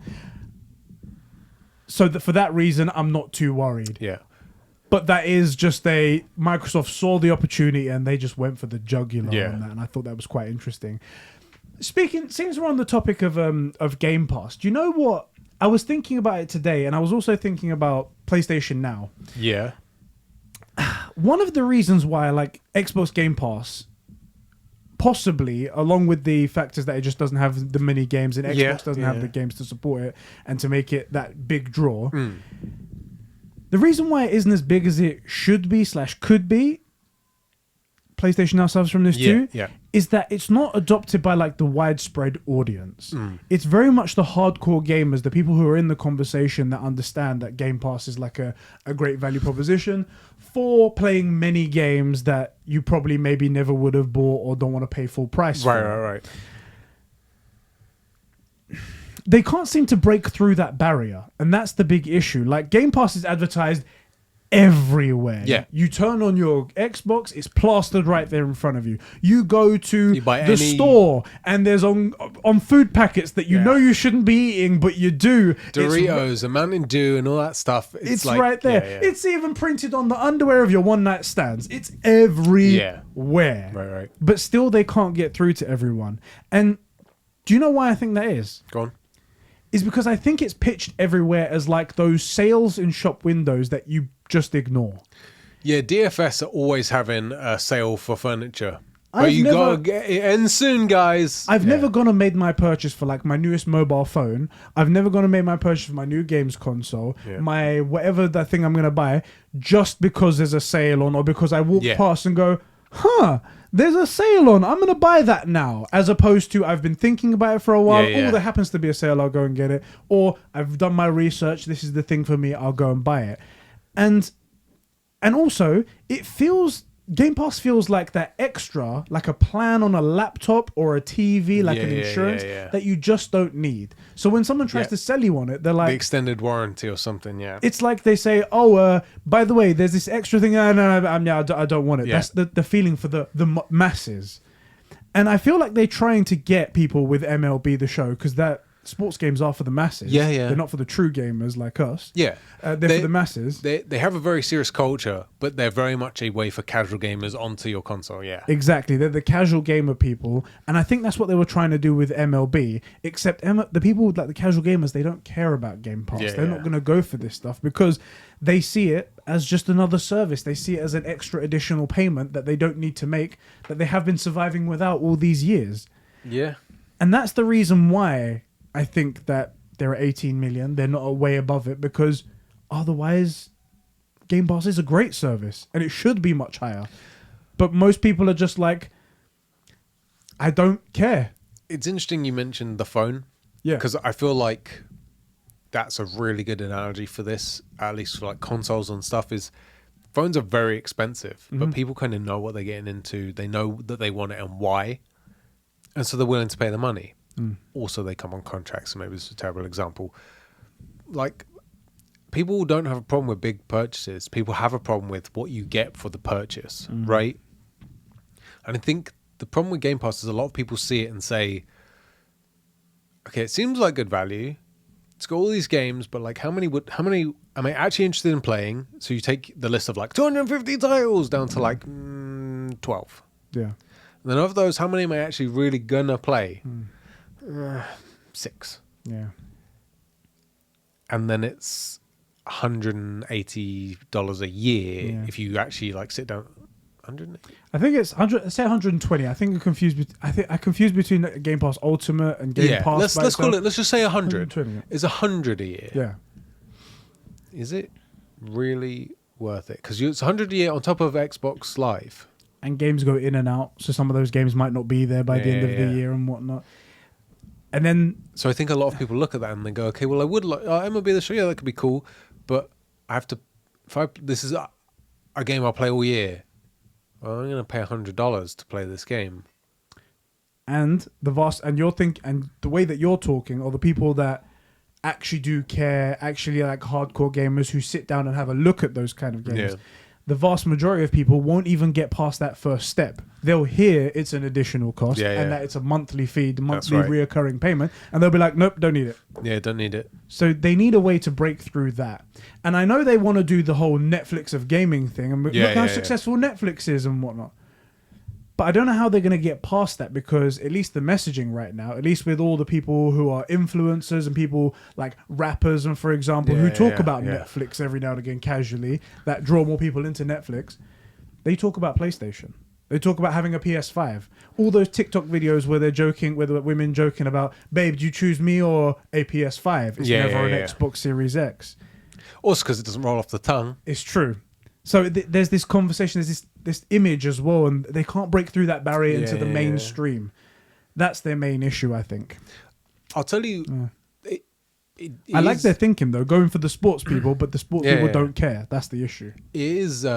It does feel like an extra cost. So, like a good example, I think, to keep the Netflix analogy, where like Netflix is you got to pay an extra thing for entertainment, right? Yeah. An extra monthly subscription. Amazon Prime Video, I get Amazon Prime for Amazon Prime delivery. Yes. And it happens to come with Amazon Prime Video, which is an incredible service, which I would pay for. But I get it for the Prime delivery. And I get, as an extra, Amazon Prime and a Prime sub. Yes, there you Which go. you need to remember for twitch.tv/conversations. Head over there. Every month you get one. It just gets taken away from you if you don't use it. Right. So give it to your favorite content creators. Conversations. Obviously us. But like it comes with all these extras. Yeah. So Prime, which I would have paid for anyway because I love the shipping, has even more value to it. Yeah. And that's where Game Pass isn't getting, the messaging isn't coming through where, and I think that was what they were trying to do with putting the price up for Xbox Live, was they were trying to say like, you can either get Xbox Live or you can get Game Pass, which comes with Xbox Live. Instead, they should have gone, Xbox Live is going up to this price, but you get Game Pass with it. that would have been the play. But the reason they didn't do that is they wanted to say this many users on Game Pass, right? And they thought Game Pass was the service that they should push. Actually, it should just be the number of recurring payments that you get. And they messed it up, in my opinion. I wonder what would have happened if they did do that system, like you say, because Amazon did it and it worked out well for them, even though we was pissed at the beginning, where the price of Amazon Prime is going up, but you get Amazon Video with it included in this, and we just continued our payments and just paid the higher price. Yeah. So I wonder what would have happened if they had done that. I think that's more tolerable. I think it would have been. I mean, people would have been pissed at the beginning, but at least the vocal people, which are the gamers, the hardcore people, once you explained it to them, they might be a bit more lenient and go, okay, all right, I'll go on with it. I think there's a good way of doing it, of saying, like, look, the cost of this stuff is higher, and actually the cost of running Game Pass isn't so much. So instead of just making Xbox Live more expensive, we've rolled Game Pass into it. Yeah. So you get Game Pass. You now just get Game Pass for this thing you were going to have to get anyway. Yeah. That's better, the one-time, like, pain and suffering, that you get over it, rather than the only way to now change the model is trying to adjust everything outside the Game Pass to make it look better. And then it's a lot of different changes, and people hate that. That's true. That's awful. That wouldn't work. That messes things up right away. Exactly. People hate it. It makes you look like we know Microsoft are money grubbing, but like it looks like it now. Yeah. Like if you're going to money grub, at least Microsoft aren't money grubbing. They're for the gamers and they're pro-consumer, and they've made Game Pass, which is for them. Gamers, so by gamers. They don't care about money. In fact, if they could, gamers, they would donate all of their money tomorrow to charity. Microsoft would just take all of their bank accounts and just empty it out. Gaming. Exactly. Exactly. So like, this is the thing. If you're going to be money grubbing, at least have the decency to lie to me about it, right? Or make it not look that way. I know you're doing it, but at least play the game. At least have the decency. Yeah. If you're going to be naughty, have the decency to try not to be caught. You know? You're a business. We know you're going to be money grubbing. Right. Like, have the decency to try and, like, not in an illegal way, but try and hide it inside of a value proposition, you know? They keep making all the bad mistakes, and something about being an Xbot means that they just can't see it. And I used to be one, but I guess I must have been a different kind. Something must have snapped for you that you could just you could see it clearly and whatnot. I think it was the very much the look what they massacred my boy. You know what they did to Halo. For me, I was just like, this is unacceptable. No, I can't handle it no more. Anyway, that was an interesting topic, though. That was an interesting topic, and I brought up that little bit at the end. Some weird news, though, right? Like, we got the Kojima maybe making something. That's good news. Yeah. And then but this is all the stuff we're expecting from Xbox, like the shit value proposition, and like saying they're pro-consumer and they're making a model that specifically guarantees that the devs don't get money to continue improving. It's just completely not sustainable. Kojima, but then here's a question for you. Yeah. If they did get a Kojima title, does it go on Game Pass? If it's theirs, right? It would have to. I mean, that's the promise that they've made people now. But then they can't continue that, right? Do you see what I mean? Do you know what they're doing now? They're literally paying all the money out of pocket. Now, we haven't had a game yet that's come out on Xbox Game Pass and then like an exclusive game, and then the next game has to come around. So can we request our funding for the next one to know? We wouldn't know this, but to know whether or not it's a fraction of the previous one below. Yeah. Because that's what business sense would make, is that you then reinvest the money that you made through Game Pass back in, and when you realize that it's pennies... Yeah, because it's not sustainable, because they've said 50 million users makes it sustainable, and they can... And I think that means that at 50 million users, they can start rolling. I think that's what that really means, because they tell us the revenue, not the profit, which is totally different stuff. So... I think if this is the problem. If it happens, which would be a great move, and I know they'd love to poach him for something.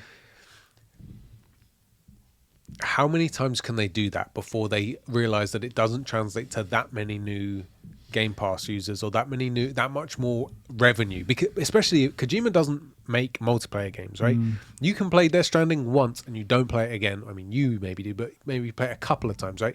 I'm waiting for that collector, so the definitive edition, whatever it is going to be, the extended edition. I'm waiting for that. Okay, so let's say that they have him make PT and then PT extended edition or whatever, right? You get Game Pass, you play it. The extended cut's coming. I get Game Pass again and play it, and then it cuts it, right? Or if you're smart, I got a free code. Yeah. Or I got a $1 code. Yeah. Right? So there's no way they can, with their model, I don't see it unless they're going to do like what Disney Plus did. Where you get everything for free, but some of these movies you got to pay $30 to watch the movie. I'll just wait. Yeah. It's okay. No thanks. They have got one strategy that might work a bit better. It's guaranteed to bring in a bit more money because it means people will stay for a few more months. Yeah. But not a lot of people will do this. Apparently, there's a rumor as well that Battlefield 6, the next Battlefield game that might be coming out this September, will be a day one Game Pass exclusive. Well, day one Game Pass game. Yeah. Which is a great get. Again, they pay EA a lot of money. EA love money, so that's great for them. Who doesn't love money, to be honest? True. And it's an online game. Yep. So online games have more of a stay. They have more of a draw. They do. And people will be subbed for more months, which means more money in the end. But will they, though? I think they'll probably... it'll be the kind of game that's like they pay for one, maybe I'll stay for another month, and then it will drop off, and the number will get smaller and smaller and smaller. And maybe by month 6... it made no difference whatsoever. But that money did still come into Xbox, so that's a plus. However, again, sustainability. That's not sustainable because you don't have... you'd need a game every 2 months to come out that has that same draw in order to keep people staying. And you don't have that. And that's where I can't get on board with this whole model because it just doesn't have a future. A lot of people are... I'm fine with people saying... I'm going to exploit Microsoft because they've put out their product that is very cheap. Oh, go for it. Exploit a company as much as you want. I don't see anything They're a soulless corporation, just like from like The Boys or Cyberpunk. Like they don't care about you. Do what you get. You'll get you. Exactly. I haven't seen a game yet that makes me big enough to want to exploit them. I haven't seen that yet. But feel free to exploit them as much as you can. But this isn't sustainable. And one day, I have to assume, like every business, they're going to look at their charts and they're going to be like, so this is losing money left, right, and center. And it has been since, what is it, it's been 4 years since this service has been going. 5 years down the line, 9 years, and you still haven't broken even. Right. And we haven't gained a footing in the market share. We don't have more users. We don't, we haven't got a bigger proportion of the gaming sphere. The thing is, so let's use your example, Battlefield 6, right? Yeah. A bunch of people are going to look and go, okay, let's say Battlefield's my game for the year, my multiplayer game for the year. I'm going to play it all year. Yeah. Well, I'll buy the disc then. I'll buy the game because it's $60 or $70 instead of $100 or $120 if I use it on Game Pass. Game Pass is convenient, but I'm going to play this all year. I'll buy the physical copy. And then it's not convenient. So that's one thing, right? And then you've got the people at EA who look at it and go, on PlayStation, our user base, it petered off but leveled, it plateaued. On Game Pass, it keeps going down because there was the huge spike because it was day one, but like people just aren't playing it, and some people have cancelled their Game Pass because they only got it for a 3-month thing, right? That's another thing as well. You get 4 months in and you realize if this is the only game I play on Game Pass and I start playing it next month, I'm over the cost of the game, right? And I think there are a few people that would do that. And if you only play a handful of games, Game Pass is not anywhere near worth the money. And a lot of people only play a few games. Like a lot of people have a budget anywhere from 3 to, let's say the top end, 8 games a year. Yeah. I don't even think 8 games is enough to make it $15.99. Especially the quality of the level of the 8 games that you probably buy. Those ones are like AAA games that you'd save yourself for. Yeah. And those games aren't coming to Game Pass. That's the issue. And it was a good point that you said actually about like if it's an online game and you are going to play it for the whole year or whatnot, or more, like Battlefront 2, you wouldn't play it on Game Pass. Yeah. If anything, you'd play it for the first month on Game Pass, and then you go, right, I think this is good enough for my full money, and then I go and buy it full price, and then that's Game Pass would have been a really good way to test Cyberpunk. So like if you were like, Cyberpunk could be amazing, but I'm not sure. I keep hearing all these weird reviews from people now that it's out. It's on Game Pass. You play it, and then you're like, yeah, this game is amazing. I'm going to buy it. Or like The Witcher or something like that. AC Valhalla. Those kind of games where you're like, yeah, I can really see a future of me playing this multiple times. Like E6 played Morrowind like 1,000 times, right? Or me with Ghost of Tsushima. Isak, though. He's a weirdo, yeah. Right. But like there are people that are like, the only game I always go back to is Skyrim, right? Yeah. For a game like that, if it was on Game Pass, you try it and be like, yep, this has it. I'm going to buy it because Game Pass doesn't make any sense. If you're going to play it over 10 years, well, you own the game because there's a false economy there if you're if you're only on Game Pass to play it. Yeah. You know, so that is the problem with Game Pass, isn't it? Yeah. Oh well, that was a meaty discussion. Yeah, sorry about that. Discussion. And I'm sorry that it always sounds like we're ragging on Xbox, but it feels like they are constantly doing the wrong thing. But anytime they do something good, we're like, oh wow, they're going to poach Kojima. Sick. Yeah. Like it sounds good. We want to be. We are. I feel like we are fair. The only people that obviously don't feel like we're fair are the people who are invested, unfortunately, in the Xbox ecosystem, and they feel like if they hear anything different to positive to what they've chosen, then it's a direct attack on them, which you shouldn't feel like that. It's just gaming, it's just opinions, and wherever you are, you should be just happy where you are, and where we are, we're happy where we are, and we'll just because we have all the good games, unlike you. Oh, there we go. That's the truth, right there. There you go. It comes out eventually. Exactly. Okay, so that's all about MLB The Show and Battlefield 6 coming out possibly on day one on Xbox Game Pass, which is great news for those people. The next topic. Yes. Marvel's Avengers. Yes. Is coming. In fact, is here already on PlayStation Now. Get hyped, everyone. Everyone get hyped. That's the big story. Sick. Are you excited for yep. Uh-huh. So, I have a PlayStation Now subscription. Yeah. I got a code at E3. Sorry, at EGX. Yeah. I won a code for the year, and I was like, oh yeah, in that booth thing, right? Yeah, I was like, otherwise I would not have paid for it, right? Now, I think PlayStation Now is an okay service. It's okay. It's not got every game on there. PlayStation 3 games you have to stream, you can't download them. PS4 games you can download. Because you want to download on your PS5, right? There's plenty of space on that. Lots of space. In fact, the amount of games I got on there, if I had a nickel, I'd have 4 nickels. All right. I tried it because I had that PlayStation Now active subscription. And I thought, Marvel's Avengers, I'm not going to give any money to it, but I'll give it to it this way and I'll give it a shot. You got the free code and And I'd started to download it, and I quickly noticed something. Yeah. It's the PS4 version. The PS4 version had a free PlayStation 5 update. Yeah. And it's not available when you download it through PlayStation Now. And I had a look at this and I was like, what is going on? Because it was a free update. It was a patch. Yeah. How could they block a patch? Yeah. It probably had more things than just the resolution bump and the ray tracing and some stuff. Bug fixes. Yeah. So you're going to block bugs? What are you going to do? You're going to allow bugs to be on it? What's going on here? And it turns out that PlayStation Now isn't a PlayStation 5 service. It's a PlayStation 4 service. Okay. So no matter what you play it on, it thinks you're playing on a PlayStation 4. Right. So you download it, you're downloading the PS4 version. Okay. Just to give them their credit where it's due, this has nothing to do with Marvel's Avengers. Yes. This is very much a PS Now issue. This is a PS Now and a PlayStation issue, which I was like... But what's the point? They changed. They went from the brilliant PS4 UI. They changed so much so that they could work together with the PS5, which even knows if you're on, because it shows you the PS4 or the PS5. Yeah. So it knows. It definitely knows. What? The dumbest thing. And I was just like, PlayStation, you got these great games and you've got these great things that we just love about you. Yeah. And then on this side, you're doing the most dumbest shit. And you're like, why? That's just so out. How many PS Now subscriptions are there? What do you mean? Do you know the PS Now service? Yeah. How many people are on that? Oh, I think there is. For some reason, I think there is a lot of people. I mean, there is and then we got to work out. Is there any way to know how many people with PS5s have PS Now? Probably no way of knowing. Well, let's see at least how many PS Nows there are. I think I might have one. 2000. Forget. May of 2019. That's nearly a years year ago. And nearly a year old. I don't know that. No, wait, that's almost 2 years old. Yeah, what the fuck? We're in 2021 now, bro. Oh yeah, true. Yeah, 2 years old. There we go. So what was it then?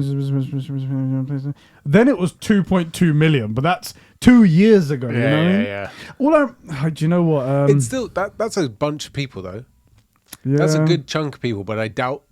I mean, those people probably are fairly serious. They might have PS5s. That's literally the last number that we have. Okay, but it's not even rivaling Xbox Game Pass. So it was nowhere near. The thing is, in this article, it mentions it was like back then it was 10 million subscribers for for Xbox thing, Okay. so it was like a quarter 20% of it. Yeah, 20%. Yeah, So okay, let's suggest it's 20% of. So they're at about 20 million now. So let's say 4 million I would users. say 4 million. Something Then like it that. probably it doesn't make sense for them to really put any attention into it compared to the 107 million. But this is PS down users. to them. Yeah, We've been saying that PlayStation now could possibly be something great. could be. Yeah, Roll it into possibly PlayStation Plus, and you might have something there, and make it a few more games, put some more funding into it, and you can get something. Now, PlayStation isn't about that. They're about making solid, exclusive games, flagships that will sell their consoles, and it's worked for them. it's the difference between the companies. We've said this, isn't it? Yeah. They make physical stuff that you buy once, and then it gets to a point where you need to replace it. You buy the next one, like cameras and TVs and stuff. Exactly. And Microsoft make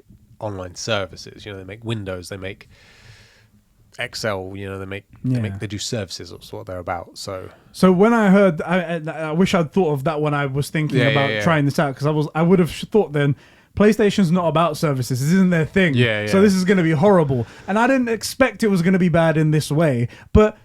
It just seems so dumb that, like, when you download it to your thing, it's like, no, this is a PS4. There's no way to get the PS5 version.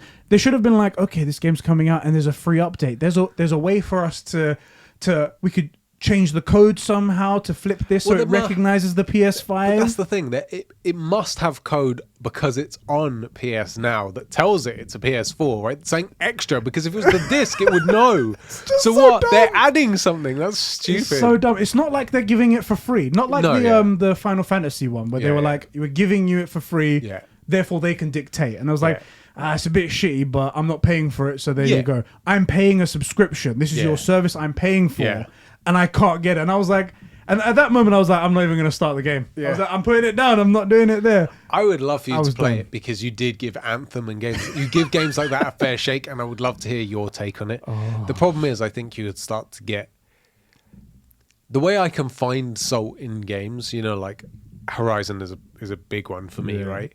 I feel like you would start to really see that in this. I know it's cool to not like this one game, and I'm very much in the minority for something like Horizon, but I think you'd be like, I'm starting to see where Sheps is coming from with this stuff. I think I'm getting it, guys. Right. Oh, that was just annoying to me. That is stupid. That is so stupid. Sony, sort yourselves out. Come on. So dumb. Like, I know we're saying, like, don't kill Microsoft and stuff, but don't make a shit service as well. Come on. It's like the duck shooting game. It's like Xbox, there's the ducks, and you're just sitting there, and PlayStation, they're just holding the gun in their hands like... Yeah, you got everything ready to kill the ducks. Do it! Do it. Anyway. I'm going to check if I have a PS Now subscription. I think I might still have one. Might have like a trial. There's a 7-day trial for everyone. You can try that out. Yeah. Anyway. I can try that out and get Marvel's Avengers or the PS4 version only though, right? On your PS5. It's just so dumb. You can't make this shit up. Underscore wrote into our Discord server with a topic sort of similar related to PlayStation Now. And he says, do you think that PlayStation Plus games is Sony's answer to Game Pass? Where are you freaking reading this? It's the if you ever look at the question thread image that I put up, right underneath that, the first one, it's Diogo. Where are you? Scroll up more. There you go. Oh, I see. Okay, Yeah. I was at the bottom of that same thing. I went There to a was different another- room and I was like, Anyway, okay. Is PlayStation Plus Sony's answer to Game Pass? He says Destruction All-Stars was on there for free, although it was a bad game for £70, he says. Final Fantasy VII Remake was on there, and it was barely a year old. And now April's PS Plus games is Oddworld, which is a brand new game. Yeah. A £45 exclusive title that I didn't even expect that. And I'm wondering if it will become the trend moving forward. Maybe even Kenna in August. I was really worried you were going to say it the way they said it's supposed to be said. It's Kenna. It's unfortunate that they made an error and now they have to stick to that. Yes. That's their fault, not ours. Get ducked. And I'm going to read the rest of it, but I'll get back to that point in a second. It seems like the way that could compete with Game Pass, since the games aren't free forever or just for a timed amount, then the word of mouth would increase, which could lead to people buying it once, The month is over. I can't see it happen for big titles like God of War, Horizon Forbidden West, or Spider-Man, but these smaller indie or AA titles, I can see it. This is a good point. We've had 2 games that have come day one to PlayStation Plus, and PlayStation Plus was already a really, really good value. Everyone would agree. Final Fantasy was a great one, even though that wasn't a brand new title, but still, it wasn't a year old. Huge title, great, huge and still relevant in it, and scored really great on like reviews and things like that. So it was very another well good regarded, one. And I can see Kenna Bridge of Spirits coming because it's only like a £30, £35 game. Yeah. And there's a lot of buzz around it. And if PlayStation want to fund that, they could. They could. And that would be a very big boost to people to buy PlayStation, buy PlayStation Plus, and to go like that. What do you think about PlayStation Plus in general being a contender to Game Pass, even though they're slightly different services? Yeah, they're different services. They don't compare very well. You know, they're kind of like a Venn diagram where a couple of things overlap. Like, oh, you get some games and it's online. But then the rest of that Venn diagram is all positives, in my opinion, on the PlayStation, and not so much, mostly, I would argue, negatives for the Game Pass, at least the way I see it, because we don't really care so much about the backwards compatibility and playing off old stuff. There's like a bunch of things where it's like you get all free games, like you said, like games included in it. One of them is an extra that you have to buy really, even though both of them are technically extras, but you would be buying PlayStation Plus to play online anyway, so then you get these just by default. It's the Amazon Prime Video thing. Like, we needed the service anyway. Yeah. You're paying extra for Netflix. You needed to get Amazon anyway, or Amazon Prime. Exactly. And included in that is extra games, some arguably many of the best games ever made, God of War, for example.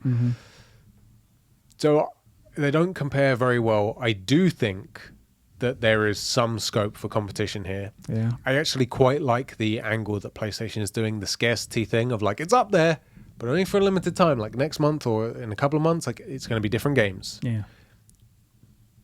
So, especially if there is that point where we were saying like, you're between big titles and you have nothing to play and you only have a month before this game goes away, like, yeah, why not give Abe's Oddworld, or is it Oddworld Odyssey, whatever it's called? Odyssey, yeah.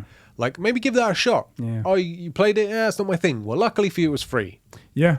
Right? Wasn't my thing, but you did play a new game. Yeah. And then the next time something comes up, you're like, oh, I'm not really sure if that's my thing. But I only have this chance to play it. And then you do play it, and it was free, and it was really good. Yeah.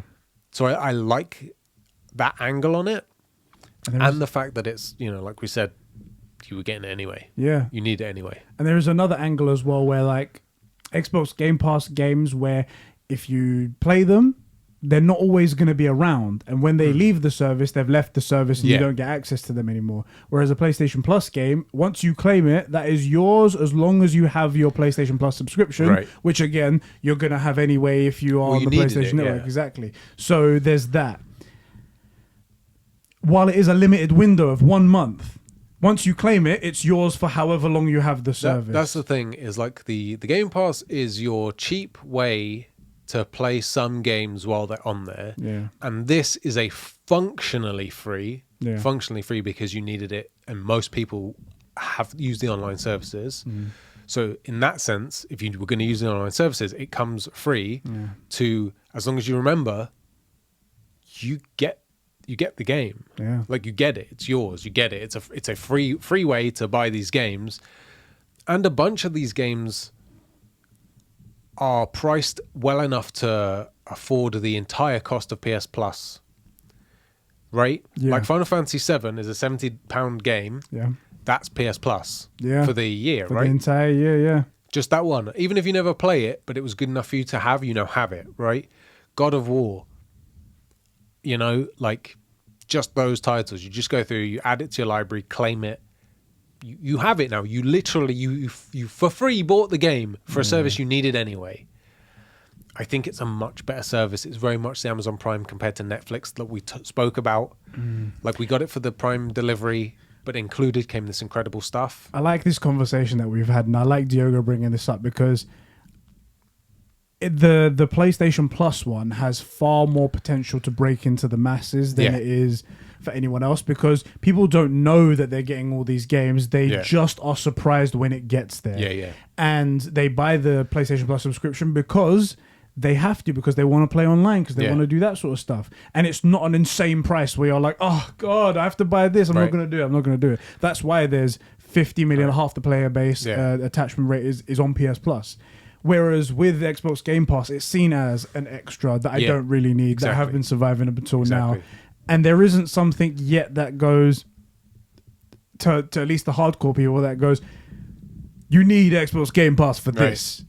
And also, especially because they're giving them out. I was going to say that they're giving them out, like just for anyone who wants them, anyone and their mother. And crucially, you don't need Xbox Game Pass to play any of their exclusive games, because you do have the option to go by itself and whatnot.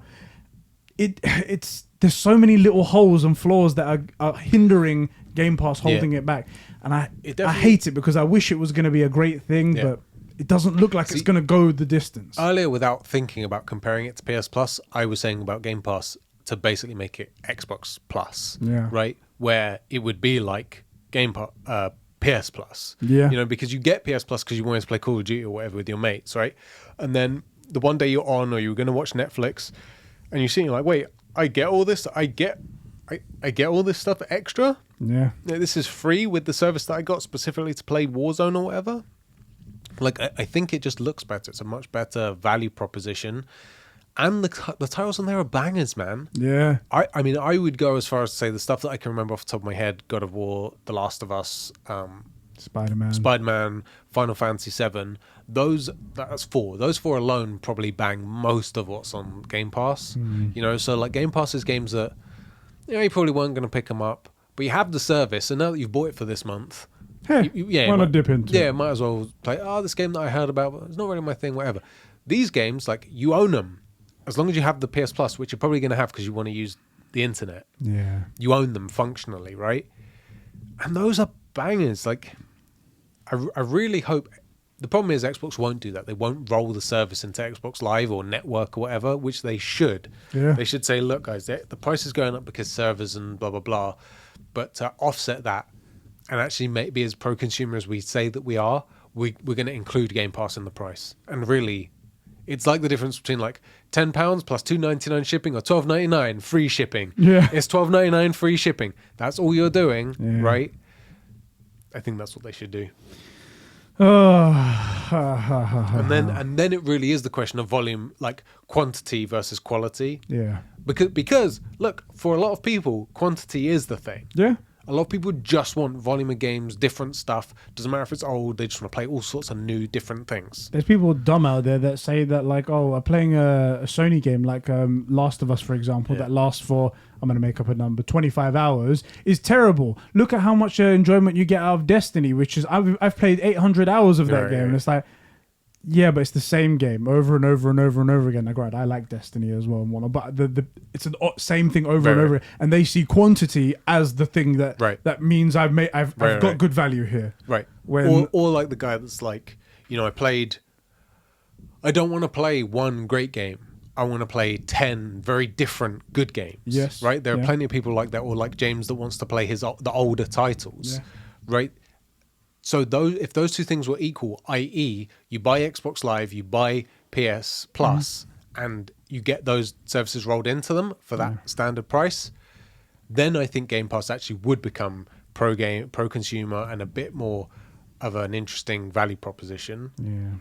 Not quite so much brand new titles coming day one, because like Final Fantasy, that was still young, but it had passed its peak for physical sales, and now it's on PS Plus, right?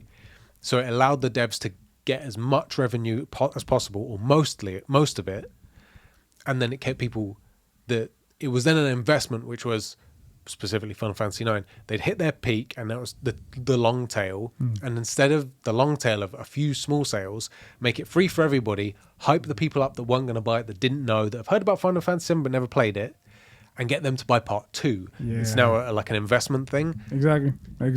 So I would like to see Game Pass actually compete, because I think It looked good when we didn't have PS Plus, but now we do, and Game Pass looks trash. To me. To us, that's the crucial thing. Some people, like Dan, for example, he loves Xbox Game Pass. He talks about it all the time. James speaks highly of it as well. James speaks highly of his backwards compatibility, being able to play. That's what he loves his Xbox for. Yeah. And there are definitely pitfalls for PlayStation as well. The backwards compatibility, which is the next topic. Epic segue right there. Oh, yeah? Underscore exclamation mark, exclamation mark, exclamation mark. Underscore writes in, says, do you think that Sony is going to release a PS1, PS2 and PS3 backwards compatibility update for the PS5? Because recently they closed the PlayStation 3 store along with PS Vita and PSP officially. So we can't buy those games anymore. You can still download those games if you want to. And he brings that up. There was a trophy patent leak that emulated trophies for the PlayStation 3 on the PS5, which indicates something might be happening there. Yeah, they might be planning something. Possibly, and no confirmation just yet. And he goes, and the PSN stores closing soon on PS3, PSP, and PS Vita. I feel like they have something in the works for backwards compatibility. But we all know the most patents don't go anywhere, unfortunately. That's true. And he goes, Eddie, I found out how Nintendo is backing the E3 event, considering they have been doing their own stuff. That's true. Nintendo's backing the E3 event for the first time, which is interesting right there. Yeah, they maybe know something that we don't. What do you think about PS3 store closing? And also, do you think there might be some sort of backwards compatibility from PlayStation, who seem to not give a shit about one of the biggest nostalgia properties? They have the biggest nostalgia in terms of video games I think you're ever. right there. And somehow they seem to be the ones doing the least. In general, I'm not huge on playing super old games. I could mention Mass Effect, but that's still relatively young, you know. I definitely think, I mean, we've said it, if they gave us like a PS3 emulator where you had to buy that for $15.99 or $14.99, something like that, and then $1.99 or $2.99 for each game you wanted, but you got it. Maybe it was an online thing, so you had to connect to it, but you got it, or streamed it. I would be down for that. I'd buy the emulator at least, for sure, so I at least had the option. So I want the option. I definitely want the option. And there are some absolute bangers. And also that gives us an excuse for them to bring out like OG FF7, you know? Yeah. Like, why not have the original on there? Why not have like those trash games like that Tai Feng game that I keep mentioning? Or Soul Reaver was a classic. Soul Reaver, I think that was PS1 or PS2. You know, the Soul Reaver series is incredible. It looks garbage now, but I mean, it's 10 or 15 years old. But this is one of those easy things, the easy wins that I feel like PlayStation could totally do. And I get it, they're not the richest company in the world, so it's time in development. Microsoft money. Exactly. Don't have Microsoft, fuck you money, as we say. Yeah. They don't have that kind of money to just throw around like that. But they have enough money for this. Yes, they do. Why? But you know their problem is, you know how both companies do stuff and forget to flex on the right things? I feel like they would do it and just forget to flex that now they have the backwards compatibility, because that is Xbox's one real flex. And the one thing they continually flex, they forget to flex that stuff's running at 60 FPS 4K native. Don't flex that. No. Just like, oh, it was made by this one guy and wherever, right? Well, the thing they flex is backwards compatibility. They have some of the greatest titles. Like, okay, you like your old games? Well, we want to make sure you can play them. We shut the stores, so here you go. A lot of like the Xbox gamers, it would become one of them things that if they did bring it out, there would be a ton of people that do want to play it. Although I do think my opinion hasn't changed on this, where people who play old games like backwards compatibility games, those people, they're not the majority, they're like the minority for sure. They're a niche for sure. Exactly. But it would be one of those situations. But it's a small slice of the pie. Exactly. Those people, I'm sure, will be like, well, I guess I have to have a PlayStation. Then I will buy a PlayStation, and if I'm an Xbox fan, I'll buy an Xbox as well. And then they get the best of both worlds, and they get to play their old games, and they get to play their new games. And I mean, thinking about it though, it's just such an easy. It's a no-brainer. I don't get it. Thinking about it, though, I do think a large portion of that niche of people want to play old games on the old tech. True. Like our friend Harry, who collects all this stuff, he spent $1,000 or something on a Nintendo 64 because this was super rare. A clear Japanese only Nintendo 64, and immediately he put GoldenEye in it and went full nostalgia. Yeah, and I was like, I mean, it is full nostalgia, but that's how a lot of people want to play it, right? They don't. That's It's true. not just the game; it's the whole experience. Even think. the TV, he bought CRT TV to play on. Yeah. And whatnot. He wants the nostalgia. But those people are people with lots of expendable money. Yeah. I think. Well, let's say I would definitely buy the emulator for sure. I don't know how many of the games I would play or how often, but I would play some of them. I would like to go back and play like Soul Reaver and stuff like that. I can't find my discs. Yeah. And I do have my old PlayStations, but they wouldn't. Shit, I don't know if I could get them working because I don't have a CRTV. That's But, true. I would like to play a couple of those games. Not all of the games I had or played back when I was younger, but I want the option there for sure. It seems silly to have a very easy fix to just present the option to people, and then if they want it, they can do it. I'll even buy the games. You upload them to a server. I'll pay $14.99 for the emulator, and I'll pay $2.99 for each game. That's literally all they need to do. And Yeah. it seems like such a no-brainer, but they just don't do it. It seems silly to me, but Oh, God. maybe there's a good reason for them not doing it. But I doubt it. This seems like an easy win. I think it's just purely they're looking to the future and that's it. But the thing is, PlayStation do this weird shit all the time. So I've got, while we do rag on Xbox, there's some things that PlayStation do I hate, and we spoke about the PlayStation Now thing. Yeah. I hate stupid. that they started the start of the generation. They were like, we believe in generational gaps and whatnot. Yeah. When we move on to the next generation, it's the next generation. Yeah. And they're like, we're making exclusive games for that. And then the next couple of games come out, and it's like, actually, we're going to make them for the PS4 as well. And it's like, bro. And then for Horizon Forbidden West is coming out. That's going to be a PS4 game as well, when really it should just be an exclusive game for the PS5. Things like that. PlayStation just do these little things that just bug me. To defend that, Go on, because I need something to calm me down. I feel like that, because I agree, Horizon should be a PS5 exclusive, except that these last couple of years or year and a half have really put a hard stop on inventory. The fact is, at this point in the life cycle, there were maybe 4 or 5 times as many units out, right? For both consoles. And that just isn't happening. And so it does not make any sense, especially when the coding is so similar, for them to ignore 100 million gamers when they can make the PS4 version and then do a PS5 update, even though I think overall that does still limit the game. Yeah. And I do agree, but also because I have a PS5. I was saying this when I didn't think I was going to have a PS5. These games should be PS5 only, but you cannot expect a business to be like, we're going to take 5% of our user base, and realistically, what's the retention rate on that? Let's say for a big game, 30%. Yeah. We're going to take 1.75 million.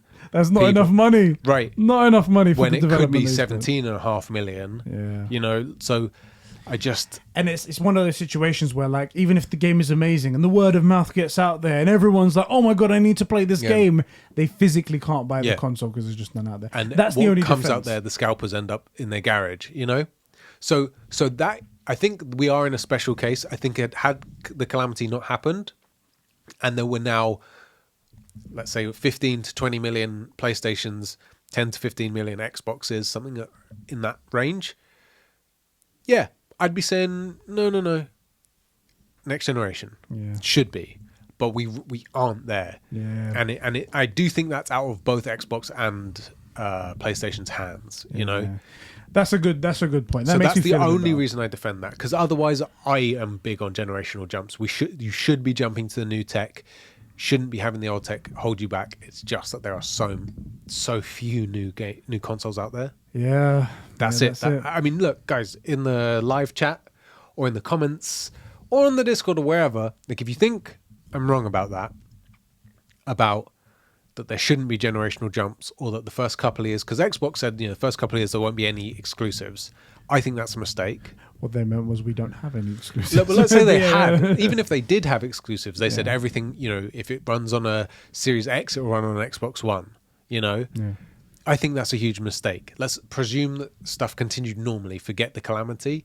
I think that's bad. I think that's bad for the games and the gaming, and it holds everything back, and the games are limited by old tech and stuff like that. If you disagree, I'd love to hear it. I'd especially love to hear it if you disagree, not only because you wouldn't have had the new console, because not everybody gets them day of release, not everybody gets them at Christmas, right? Some people do wait or can't afford them for a year or two afterwards, right?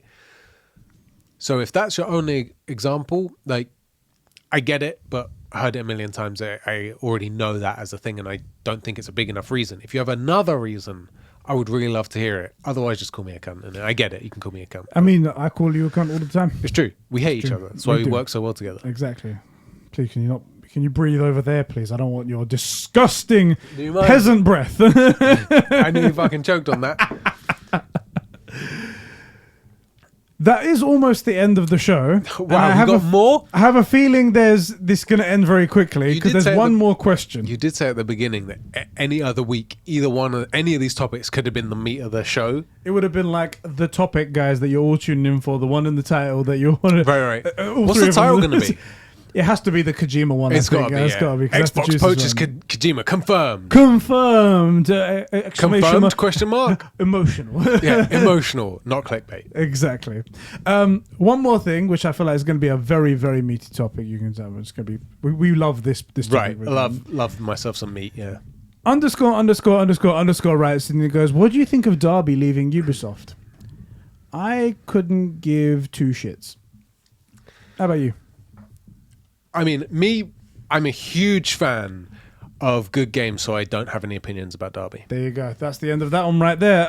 Thank you, everybody, for Thanks tuning for into another episode of the True Gamer podcast.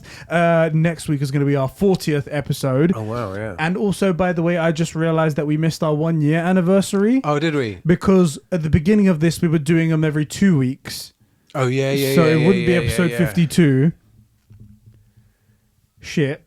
Beginning of March was some time where I was out there. But yeah, guys, thank you for tuning in for another True Gamer podcast episode. You can catch us here all the time and on podcast services. Good thing we reminded them right at the end of this 3-hour podcast. Exactly. We did tell them at the beginning as well, so that yes, we did. If you've made it this far, though, you definitely want to go check us out on Twitch. We're doing you know a lot one thing of we stuff over forgot? there. We have not, in a single video for a long time, asked people to like the video. It's got to have been 6 months since we said that. It's got to have been. That's actually super important. That's super important. That was really that's really important for our SEO. Twitch.tv/conversations. Follow, subscribe. If you've got Amazon Prime, you get a free Twitch Prime subscription, and if you don't use it, it just disappears. That means it's money in Amazon's pocket, right? Does Jeff Bezos need to be richer? No. Do we? Absolutely, because we're skin. We're living paycheck to paycheck, and I've got a daughter, so I need the food money for that. Oh shit! Let's get her in. Let's get her in. Should we use? Let's get her in when she's like crying. When she's like, no, use it for sympathy. Like pinch her foot, make her cry. Exactly. Yeah. Definitely not child abuse. Yeah, exactly. Yeah, on camera. Well, I know how to treat BBs when they aren't. When they're crying. It's true. What do you do? Show us on this BB right here. No, show us on the BB. Show us on the I thought it would be a quick hack to just like get it to calm down. And no, it goes red, alarms go off. It's like, oh, this is terrible. No. Also, it makes me wonder, why did Kojima put that in the freaking game? Sadistic motherfucker. That's what he is right there. This, though, is, I know I saw it back when you got it, and I didn't vibe with the game itself so much, but this was a great purchase. Does it unlock? Does that unlock and stuff? It doesn't unlock. It lights up, though. Oh, there's no batteries in it. It used to light up. Yeah, it lights up all blue inside and whatnot. Is that really cool? Yeah, that's sick. Also, if you do subscribe over on Twitch, you get access to our brand new room in Discord, where you get to join us, all the Patreon people, all the Twitch subs, where there's a dedicated exclusive chat where we exchange nudes and stuff like that. So that's definitely totally not true. Also, and a real thing for pushing for the Twitch subs and stuff is the more subs we need to get to a couple more subs, and we unlock more emotes. Yeah, we're like 3 emotes now, but I think it's the stupid thing is that it's like you get more sub points, then you can unlock more emotes. And it's like, so what's a sub point? And it turns out that one sub is 1 point, but then if they're a tier 2, then they're different. If they're a tier 3, it's different. Yeah. Then it becomes mathematics. Then you have to be like, okay, guys, everyone sit down and I can welcome barely to work Mathematics out if 101. I got the right change, right? I do not need this. I'm like, Twitch, what are you doing? Yeah. If one Twitch subscriber leaves Nottingham doing 70 miles an hour and another one leaves, no. Just 1 is 1, 2 is 2, but they don't do it that way. No. Anyway, look, the real reason for the subs, because we're not like making a living from this. and you can see like you're looking at me on the camera that you guys funded, you're looking at Ed on the camera that you guys funded, which when we stream it, well, when you stream, it's using the streaming rig that you guys funded. Like almost 100%, yeah, actually no, 100% of everything you've given to us goes into like designing our merch, like Ed's wearing, shipping out extras when you do get stuff, you know, like it really goes back into the channel. And one of the things for the Twitch emotes is it helps add this huge element of culture that we have from our Discord, and we only have 3, and I think we bare minimum need 6 because we also need the eyes emoji in there, like the regular eyes emoji. We use that. This is huge culture for us. Yeah. It seems stupid to waste an emote on it, but like imagine going into somebody else's stream and then you can use the eyes emoji and no one else has that. Shit. Oh, come right. on. It would be cool. So those are cool, and a free to you way for that is if you have a Twitch Prime sub. So there you go. Really helpful there. Bro, thank you for joining me for another great episode Yeah. of the True Gamer Podcast, the best place on the whole internet. Thank you for cradling my little Yes, baby right indeed. there. Best place on the internet for all of your gaming, nerdy shiz and stuff like that. It's That's really awesome. Totally true. That is definitely legit. Exactly. There isn't a right single better place to be. there. I haven't heard of it if there is anyone there got there. Yeah, tune in again next week for that. And if you're a Patreon member as well, you do get early access, so you can get that a day earlier. And we'll catch you guys all in the next one. Hopefully next week we'll get some more information about this Kojima thing. It'd be quite interesting. That will be cool, won't it? Yeah. I'll be keeping my eyes open. It's only a week, but we'll see Yeah, how it goes. yeah. Anyway, catch you later, boys. Knowing us, it will be the day after we record. That's when the news will drop. It'll wait for us to record, and then we'll be like, all right, that's I'll a good be wrap up, driving guys. home, Going yeah. home. Fuck. It'll be past the point of no return once it's like uploaded, like the audio is on. Frick these guys. They always wait for it. It'll be Friday, guaranteed. Guaranteed. Thank you, Guaranteed. Xbox, and thank you, Kojima. All right, guys.